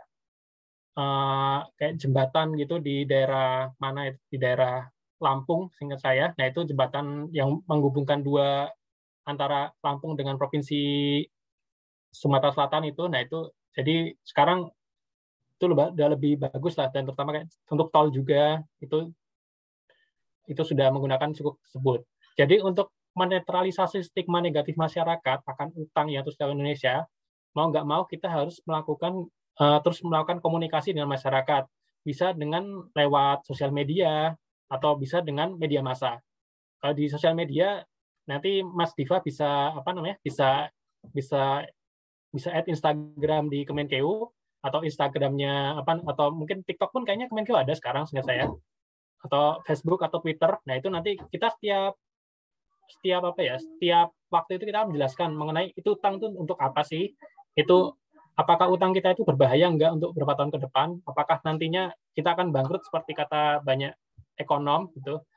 Nah itu nanti kita akan jelaskan pada masyarakat ini utangnya seperti apa, gimana kondisi keuangan kita yang sebenarnya gitu. Nanti silakan Mas Diva add saja akun sosial medianya. Selain itu kita juga di media massa cukup sering Bu Menteri menjelaskan mengenai kayak ruang fiskalnya seperti apa, defisit anggaran kita gimana. Nah, itu cukup sering kok. Jadi istilahnya intinya untuk menghilangkan stigma negatif tersebut, Kemenkeu terus melakukan sosialisasi dan komunikasi yang baik kepada masyarakat. Itu Mas Diva.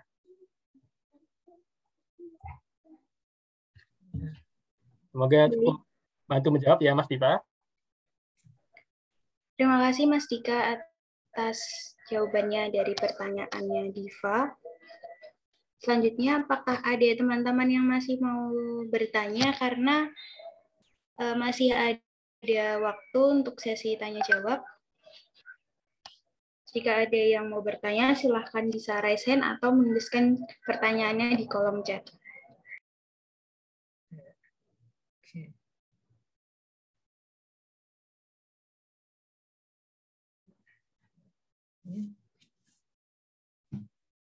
Moderator juga boleh tanya.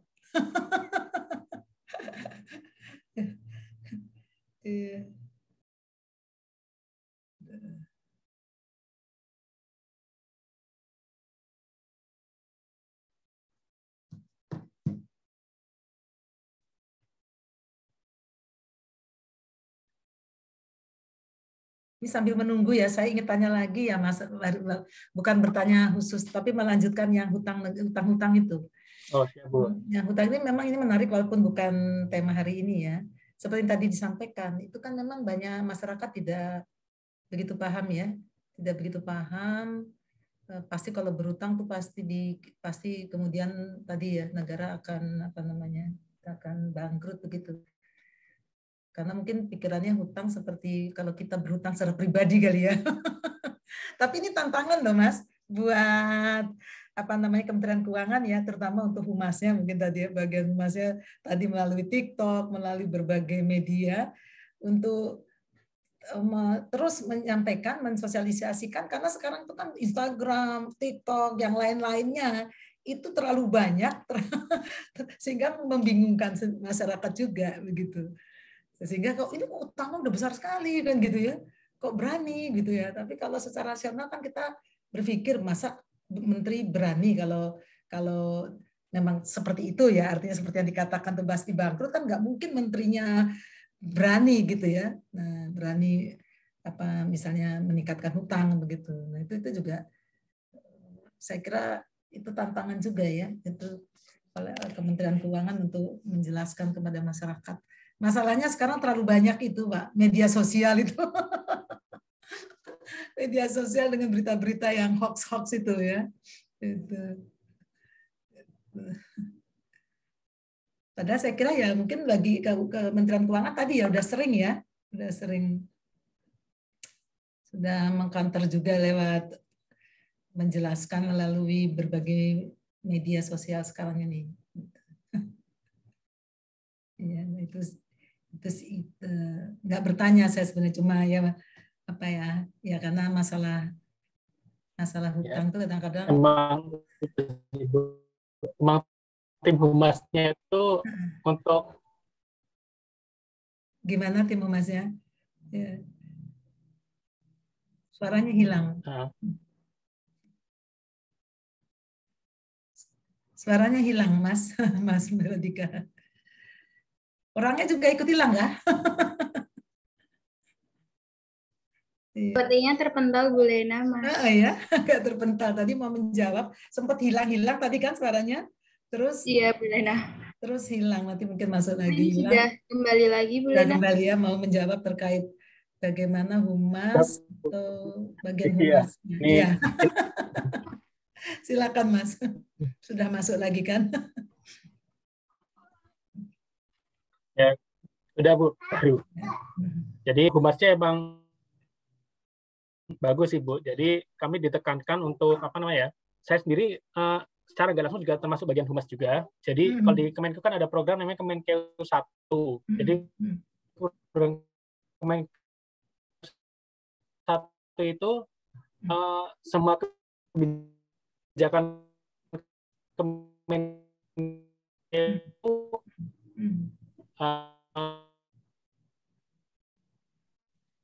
yang putus-putus juga nih.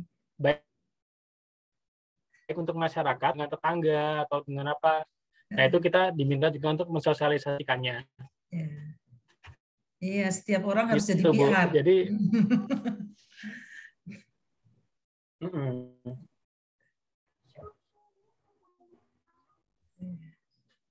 suaranya terputus-putus ya ini ya ini. Ya, kendala teknis. Ya. Saya nggak tahu Bu, ini harian mungkin karena agak masalah ini hari ini. Yeah.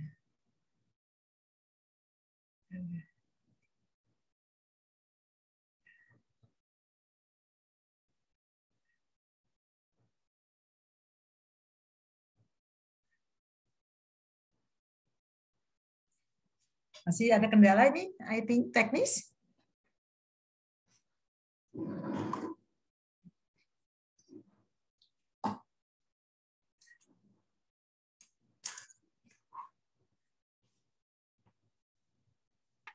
Suara saya udah jelas, Bu? Nah, sekarang sudah jelas. Sekarang sudah terdengar lebih jelas. Tadi terputus-putus.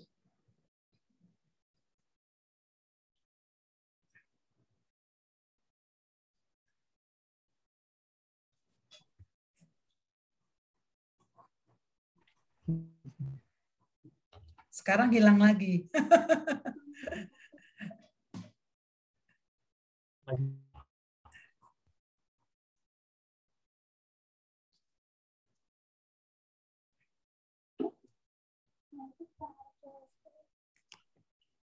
Halo Bu, apakah suara saya terdengar jelas? Sekarang terdengar. Ya. Iya Bu. Mohon maaf Bu, sinyalnya nggak tahu nih seharian emang nggak bermasalah. Iya. Ya inilah kendala. Salah satu tadi membawa kebermanfaatan ya dengan adanya IT ini. Iya. Kendalanya seperti ini. Emang secara infrastruktur kita emang masih masalah. Nah, kalau bahasannya utang tadi Bu, ya salah satunya juga untuk membangun infrastruktur ini juga sih Bu. Kita kan mungkin nggak bisa menggunakan uang pajak secara langsung. Nah, untuk yang cepat itu ya kita menggunakan kayak emang dengan utang tersebut. Nah, utang tersebut tapi kita mau nggak mau, kita berutang pun kita nggak bisa sembarangan. Kita harus merhatikan pendapatan domestik bruto kita pada tahun tersebut ada berapa. Gitu. Iya. Itulah yang memang nggak dipahami kan. Masyarakat kan tidak memahami, jadi lihatnya wah. Lihatnya, nah kemudian secara politik juga jadi dipolitisasi. Wah, pasti itu, Bu. Apalagi era politik. Iya, oke, yang lain silakan Mbak Titis, gimana Mbak Titis mau tanya? Lanjut saja, Bu. Iya. Artinya sudah ada pertanyaan lagi, maka dari Rachel terkait seperti yang disebutkan sebelumnya bahwa terdapat gap generasi pada Kementerian Keuangan. Bagaimana langkah yang dilakukan oleh Kementerian Keuangan dalam mengatasi adanya konflik gap generasi tersebut agar tidak menghambat terciptanya kolaborasi antar seluruh pegawai? Seperti itu Mas pertanyaannya. Siap. Terima kasih Mbak Rachel Priscilia. Nah, jadi untuk yang namanya gap generasi itu kan lumayan ya terjadi karena biasanya itu karena kurangnya komunikasi. Jadi untuk menangani masalah tersebut di Kemenkeu itu kita selalu mengadakan komunikasi antara pejabat yang notabene Gen X atau baby boomer Nah, nanti kita berkumpul dalam kayak rapat. Jadi misalnya bisa rapat atau bisa kayak misalnya kayak sejenis meeting yang diikuti oleh seluruh pejabat dan pelaksana. Nah, nanti kita bahas masalah-masalah yang terkait komunikasi tersebut. Misalnya kayak pejabat gitu kan, pengennya kan anak buahnya kalau misalnya menyampaikan usul itu harus lebih beradab, dan nanti disampaikan di situ. Nah, kita juga dari pelaksana juga kita juga ada yang bersuara bahwa pejabat itu juga sebisa mungkin dilihat substansinya dulu gitu ya, istilahnya akhirnya kita dari dalam town hall meeting tersebut kita bertemu dan nanti kita menyampaikan permasalahan kita masing-masing, dan nanti kita nanti itu hal yang dalam town hall meeting tersebut akan ditindaklanjuti dalam bentuk kebijakan. Misalnya kayak di tempat Kemenkeu sekarang kami ada kayak misalnya ada kebijakan apa, sekarang pelaksana boleh memberikan komentar terkait kebijakan tersebut. Nanti komentar tersebut akan jadikan apa ya, bahan apakah rencana kebijakan tersebut akan dilanjutkan atau tidak, gitu. Itu kira-kira Mbak Rahel, kira-kira cukup menjawab atau tidak?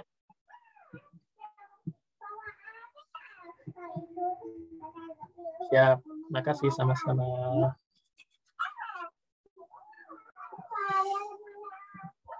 Baik, terima kasih atas jawabannya Mas Dika. Selanjutnya jika ada pertanyaan lagi masih diberi kesempatan dari kami.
Apakah saya boleh bertanya, Mas?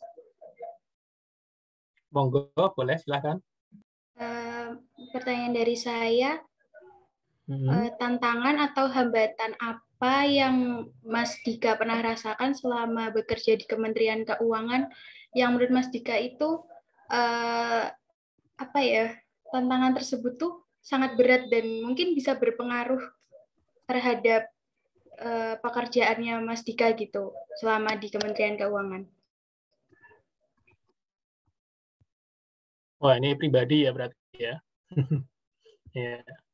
Kalau saya sih ya, yang paling berat ini kayaknya kemarin waktu awal-awal WFH WFO. Jadi kesannya itu kayak atasan itu mengira bahwa anak buah yang WFH itu jadi kayak jam kerjanya itu jadi nggak jelas. Akhirnya saya terkadang bisa diminta membuat laporan jam 11 malam tiba-tiba itu. Saking apa ya, kayak misalnya kayak ya baru kayak ada hal baru kan WFH WFO. Jadi bahkan ada juga yang mengira bahwa anak buahnya WFH itu liburan gitu. Ada juga yang mengira kayak gitu. Walaupun hal itu sekarang sudah terkikis, semua sudah paham dan sudah mulai berkurang juga misalnya permintaan pengerjaan penugasan yang larut malam gitu udah mulai berkurang. Walaupun masih ada, tapi itu emang karena urgent. Kalau urgent oke, tapi kalau misalnya kadang tiba-tiba ini sebenarnya masih untuk seminggu lagi, kan bisa besok gitu. Nanti besok saya juga bisa kerjakan, selesai sehari saya juga bisa gitu. Kayak masih gitu. Itu yang sangat berat bagi saya sampai sampai kemarin bahkan saya sampai mengadu ke atasan saya, langsung saya bilang, Pak, ini kalau kayak gini terus ya nanti yang kena nggak cuma ini aja, nggak cuma fisik saya, psikis saya juga bisa kena, saya bilang gitu. Ya alhamdulillah atasan langsung saya mengerti dan ketika memberikan penugasan juga sudah mulai diatur dan bahkan udah nggak separah dulu gitu. sudah apa namanya, misalnya pengerjaan ketika udah lewat jam 5 ya sudah selesai, udah nggak ada pengerjaan lagi, udah ada penugasan baru lagi gitu. Terima kasih Mas Dika atas jawabannya. Sama nambah boleh nggak? Mumpung ada Boleh, Mas Bu. Dika. Saya tertarik terkait ini Mas Dika. Ya, terkait dengan work from home. Ya, satu sisi saya juga sudah pernah bertanya ke di kabupaten misalnya ya, kita pas kunjungan ke Bapeda misalnya, terus saya bertanya, kalau work from home itu apa yang dikerjakan oleh para pegawai? Ya itu Bu, yang nganggur aja katanya, begitu ya, nganggur aja katanya. Nah jadi yang ingin saya tanya, karena ini Kementerian Keuangan ya, apakah ada instrumen untuk penilaian pada saat work from home? Ya supaya memang benar-benar memang bisa terukur kerjanya. Ya, bisa saja tidak ada kerjaan atau seperti Mas Dika bilang berlebihan karena kemudian ya seperti rapat bisa malam, Sabtu, Minggu ya semua bisa ya. Nah begitu. Nah apakah kalau di kementerian sudah ada instrumen untuk mengukur kinerja yang dengan situasi yang baru ini, work from home ini? Dan saya kira kan nanti walaupun nanti normal kan, saya kira nggak akan 100% normal akan meniadakan IT-nya kan. Saya kira ini suatu hal yang baru, apalagi tadi dikatakan Mas Dika sudah akan ada ini ya, bekerja di mana saja tadi. Ya tadi kan ya, ada tadi saya kalau nggak salah dengar, sudah malah mungkin nanti bekerjanya tidak lagi seperti yang lalu-lalu konvensional, bekerja itu bisa di mana saja, tidak harus datang. Tetapi apakah sudah terpikirkan instrumen untuk menilai ya kinerja pada kondisi seperti itu supaya tetap sesuai begitu ya tadi, tidak bikin stres karena berlebihan atau malah tidak kekurangan ya, tidak kemudian tidak ada kerjaan begitu, tidak ada kerjaan. Karena kita tahu kadang-kadang yang sangat sibuk sekali, yang nggak sibuk ya nggak sibuk banget gitu. Nah itu gimana nih kalau jadi saya tertarik ya di Kementerian Keuangan ada nggak sudah instrumen yang terpikirkan untuk menilai dalam kondisi work from home? Ya. Ya Bu. Jadi kalau untuk menilai kinerja, kalau dulu kan kalau pakai SKP itu kan output, sebenarnya kita dengan SKP itu juga bisa sih Bu. Jadi ininya based on output. Outputnya itu apa? Kalau tempat kami sih biasanya juga seperti itu juga, pakai output aspek kinerjanya. Kita lihat outputnya itu apakah terselesaikan atau enggak, tercapai atau enggak. Yang agak ribet emang di ini Bu, di apa namanya pemantauannya. Pemantauannya itu kan mayoritas masih manual kan. Nah akhirnya kalau tempat kami akhirnya jadi digabung. Jadi manual ada, elektronik juga ada. Bentuk elektronik itu kita bikin simple. Misalnya kalau saya salah satu output saya adalah membuat laporan analisis beban kerja. Nah, saya ketika membuat laporan itu tiap berapa waktu saya melaporkan kepada atasan saya di aplikasi Office Automation kami. Jadi Office Automation kami di Office Automation itu ada kayak kita kerjaannya itu selama sehari itu ngapain aja. Ya, jadi ada aplikasinya ya, ada aplikasinya ya itu kalau nggak ada aplikasi kan susah ya. Susah untuk menilainya, apalagi kalau saya nggak tahu kalau di Kementerian Keuangan, tapi kalau di instansi-instansi pemerintah lainnya kan banyaknya peralatan kerja itu ada di kantor, ya kan? Jadi ketika mereka berada di rumah, mereka nggak punya peralatan kerja yang biasa digunakan untuk bekerja seperti di kantor, misalnya. Kalau untuk pegawai yang memang itu Bu, yang memang apa namanya, dia memang susah, tidak bisa untuk WFH, tapi dia terpaksa WFH dan dia tetap melaksanakan pekerjaannya, dia bisa declare Bu, saya selama sehari ini mengerjakan apa saja, tapi harus ada buktinya. Nanti saya ada foto saya mengerjakan apa gitu. Ya jadi memang harus jelas ya. Kalau enggak ya seperti pertama-pertama tadi ya kan orang-orang kaget semua ya ketika tiba-tiba COVID itu saya kira kaget, di kampus juga kaget. Sempat berapa itu tuh diam semua, nggak ngapa-ngapain. Ya, sempat itu tidak terjadi apa, semua di rumah tidak tahu mau berbuat apa begitu. Nah, padahal baru kemudian berikutnya baru mulai ya. Oh, sudah kita bisa pakai tadi ya, mulai pakai Zoom, pakai apa. Tadi kan sempat terjadi apa ya shock ya, kaget gitu, sehingga bingung semuanya, saling menunggu gitu. Nah itu saya kira pembelajaran yang bagus juga ya sebenarnya situasi itu untuk kemudian membuat. Kalau tempat kami emang itu, tempat kami juga sempat 1 hari atau 2 hari gitu kita bingung mau ngapain. Cuma emang kalau saya mengacu jempol sama tim IT kami yang kemudian langsung membuat aplikasi untuk apa namanya, untuk menangani masalah tersebut. Selain itu kita dari tim organisasi juga kita bikin ini Bu, kayak apa namanya, manajemen ketika terjadi hal-hal yang keadaan kahar seperti itu. Jadi kami langsung bikin kayak apa ya, kayak gimana penanganannya, kayak mitigasi risikonya seperti apa. Kita bikin seperti itu. Jadi selama seminggu saya bikin, saya termasuk tim yang membuat itu juga. Jadi selama seminggu saya bikin itu. Nah, minggu keduanya kami sudah kayak normal sebenarnya sih. Udah mulai pekerjaan, udah jalan semua. Iya, ya itu di Kementerian Keuangan yang mungkin segala sesuatunya mungkin sudah lebih canggih ya. Tapi ke instansi-instansi pemerintah lainnya tuh ya, saya lihat, saya sempat tanya itu ya. Iya Bu, kalau di rumah tuh artinya libur. Iya, emang gitu sih. Tempat saya juga, ini kan tempat saya kan di kompleks Dephan kan, jadi orang-orang Dephan juga memang ada waktu awal tuh kelihatan ada yang bingung mau gimana. Akhirnya ya nyuci mobil lah, ngapain lah gitu. Ya jadi memang ya pada sebenarnya sudah ada manajemen krisis ya sebenarnya, tapi mungkin ini karena tidak terduga sekali begitu, kemudian sempat ya itu tadi sempat bingung. Ya mudah-mudahan ini suatu pembelajaran, saya kira mungkin harusnya ada manfaat yang bagus sekali ya, banyak sekali karena adanya krisis COVID ini. Ya makasih Mas Dika sudah memberi gambaran yang di Kementerian Keuangan ya. Memang sekarang sudah serba aplikasi semua, itu semua bisa lebih cepat dan bisa dilakukan ya, bisa dilakukan. Silakan Mbak Cynthia, silakan sebagai moderator, monggo. Baik, terima kasih. Adakah teman-teman yang masih memiliki pertanyaan, mungkin menjadi pertanyaan terakhir? Baik, kepada Saudari Juwita, dipersilahkan. Baik, terima kasih atas waktunya. Sebelumnya, perkenalkan saya Juwita Putri dari kelas C. Lalu untuk pertanyaannya, bagaimana sistem dan seperti apa wujud pelatihan dari Kementerian Keuangan terkait dengan pengembangan IT dan inovasi untuk beberapa program di Kementerian Keuangan sendiri?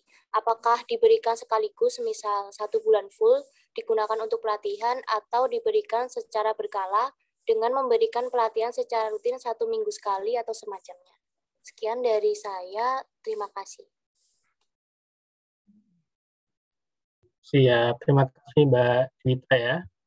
Jadi kalau di Kemenkeu itu, kalau untuk sistem dan wujud pelatihannya untuk pengembangan IT, pertama itu dilihat dulu pegawai yang kira-kira paling membutuhkan itu siapa. Jadi nanti dia pegawai diprioritaskan untuk mengikuti latihan itu yang pertama. Yang kedua, nantinya untuk aplikasi yang berlaku umum, nanti diberikan pelatihan untuk seluruh pegawainya.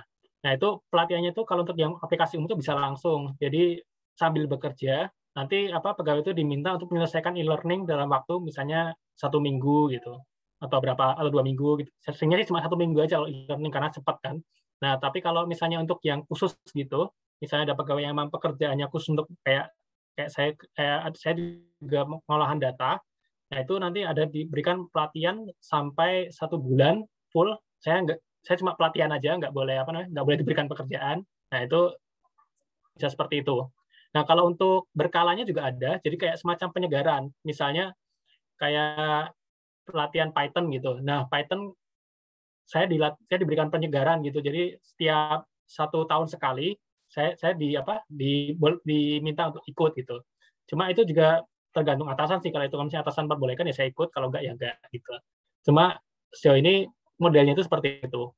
Ada yang full, ada yang bisa berkala setahun gitu. Setiap setahun sekali biasanya.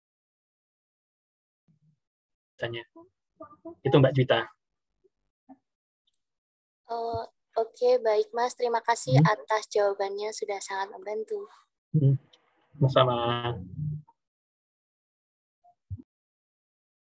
Terima kasih kepada Mas Dika yang telah menjawab pertanyaan dari Mbak Juwita sebagai penanya terakhir.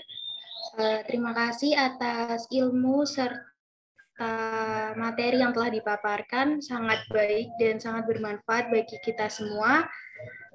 Sekian tadi rangkaian acara yang telah kita lewati. Sampailah kita di penghujung acara. Semoga webinar bersama praktisi kali ini dapat menambah pengetahuan dan wawasan kita semua. Kepada narasumber kami, Mas Dika, saya ucapkan terima kasih atas penyampaian materinya. Kami juga mengucapkan terima kasih kepada Bu Lena dan Mbak Titis yang telah mendampingi webinar pada siang hari ini. Dan jangan lupa teman-teman untuk mengumpulkan hasil belajar dari rangkuman materi hari ini, bisa dicek di Bismart dan dikumpulkan. Deadline-nya jam 18.00, Bu Lena? Ya, boleh. Ya kalau di Bismart ditulisnya jam 18 ya. Cukup kan? Ya, sudah sangat cukup sepertinya karena akan segera berakhir. Ya. Terima kasih juga kepada teman-teman yang sudah mengikuti webinar dan terima kasih kepada teman-teman yang sudah bertanya, yang sudah aktif dalam webinar hari ini. Semoga ilmu yang kita dapatkan bisa bermanfaat bagi diri kita sendiri dan orang-orang di sekitar kita. Sekian dari saya akhiri. Wassalamualaikum warahmatullahi wabarakatuh. Waalaikumsalam warahmatullahi wabarakatuh. Waalaikumsalam warahmatullahi wabarakatuh. Ya, terima kasih ya Mas Dika. Ya, Bu. Ya, nanti kapan-kapan mungkin bisa hadir kembali begitu. Ya, insya Allah. Di jurusan AP begitu ya. Ya, saya juga minta maaf kalau mungkin penjelasan saya agak agak susah dipahami atau mungkin ada, ini kan karena saya di rumah Bu, saya ada anak 2 masih kecil-kecil, terus 1 bayi, jadi ya, kalau ada suara-suara atau tiba-tiba ada yang lewat gitu. Ya, apa itu masalah yang manusiawi ya, sangat biasa itu kita di situ kalau kadang-kadang ujian skripsi juga sedang uji, ada anaknya datang ke bapaknya. Itu ya, itulah memang kalau kita mau from home. Terima kasih enggak apa-apa, itu masalah yang sangat manusiawi sekali ya. Ya mudah-mudahan nanti bisa bergabung lagi entah mata kuliah yang lain begitu ya. Kemarin itu untuk mumpung masih bicara dengan Mas Dika, kan ada biro SDM ya. Biro SDM. Ada biro SDM. Ya, karena mata kuliah yang etika itu memang akan juga kuliah ini juga praktisi, tetapi diinginkan yang dari apa tadi itu apa yang bagian penegakan tadi kode etik itu ya. Tadi kan ada ya kode etik. Penegakan kode etik dan perilaku, nanti mungkin tolong dibantu juga ya kalau ada. Oh siap Bu. Nanti coba saya kemarin sih saya tanya teman saya masih apa namanya? Kemarin yang bersangkutan nggak bisa, cuma ya coba lagi bertanya lagi ke teman yang lain. Ya, terima kasih sekali ya Mas Dika telah hadir, ini bisa banyak masukan yang diberikan kepada mahasiswa. Artinya kan kalau selama ini hanya teori, ini kan nah seperti apa kalau betul-betul sudah bekerja di suatu instansi begitu ya. Juga kalau kepada itu Bu yang lebih mantap lagi di tempat kami juga mengadakan apa namanya kayak magang gitu. Cuma harus menghubungi dulu sih. Jadi kalau mau magang di Kemenko juga bisa kok. Itu nanti malah lebih itu lagi, lebih apa namanya? Lebih lihat lagi prakteknya seperti apa. Ya, kalau sekarang bisa ini ya lewat aplikasi ya, Bisa. Kalau mengajukan ya seperti tadi mau penelitian dan sebagainya ya, mungkin itu ya bisa. Saya ketikkan ini ya Bu, website-nya di chat. Nanti mungkin bisa menghubungi di situ. Bisa apa namanya? Nanti ada apa-apanya seperti apa. Moderator tolong ditulis ini sdm.kemenq.go.id ini tolong dicatat ya. Nah, ini kan bisa lewat sini ya kalau kita mau tadi ya mau magang misalnya ya. Karena mahasiswa kita juga, mahasiswa kami juga itu memang harus ikut magang ya. Iya, apalagi administrasi publik ini Bu, pasti harus banyak bisa magang di NGO atau di pemerintahan seperti itu. Iya, betul karena kami juga mahasiswanya juga sering ya tadi kan untuk penelitian juga untuk kegiatan lain-lain ya. Itu banyak mahasiswa yang dari jurusan kami yang memang harus ada wawasan di lapangan, bukan hanya teori gitu ya. Oke, terima kasih ya Mas Radika, juga Mbak Cintia ya sudah jadi moderator hari ini. Kemudian juga para mahasiswa 4 kelas, terima kasih sudah semua mengikuti perkuliahan praktisi ini. Ya saya yakin pasti sangat banyak manfaatnya untuk kalian semua, dan supaya apa yang tadi sudah didengarkan itu bisa diserap dengan baik, ya tuliskanlah hasil belajarmu hari ini di Bismart ya, di e-learning Bismart seperti biasanya ya. Itu dari saya gitu ya. Sekali lagi terima kasih. Nah, mudah-mudahan bermanfaat bagi kita semua ya, dan sampai bertemu lagi ya Mas Radika. Silakan saya kembalikan Mbak Titis, mungkin ada yang mau disampaikan, silakan. Mungkin saya juga berterima kasih kepada seluruh panitia hari ini yang sudah menyelenggarakan dan berkoordinasi dengan baik begitu. Mungkin itu dari saya, dan jangan lupa untuk mengerjakan tugas seperti itu ya, mengerjakan hasil belajar. Ya, seluruh mahasiswanya hari ini udah bisa dibubarkan ya.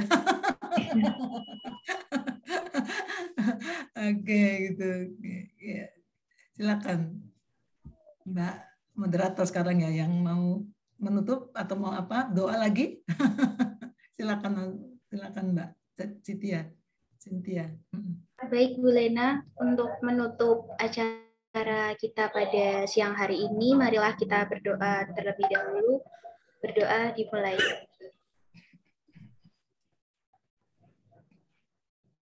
Berdoa cukup. Terima kasih kepada teman-teman semua, kepada Bu Lena, Mbak Titis, dan Mas Dika. Dari saya, kurang lebihnya mohon maaf. Assalamualaikum warahmatullahi wabarakatuh. Waalaikumsalam. Bu Lena, Bu Titis, adik-adik sekalian, saya pamit ya. Ya. Baik, terima kasih Mas Dika. Terima kasih Mas Dika.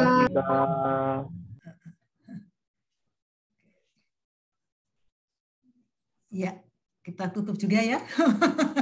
Saya end meeting. Supaya pada yang mau ngerjakan tugas. Baik Bu Lena, saya end meeting for all, oke. Ya, oke. End meeting for all. Sudah.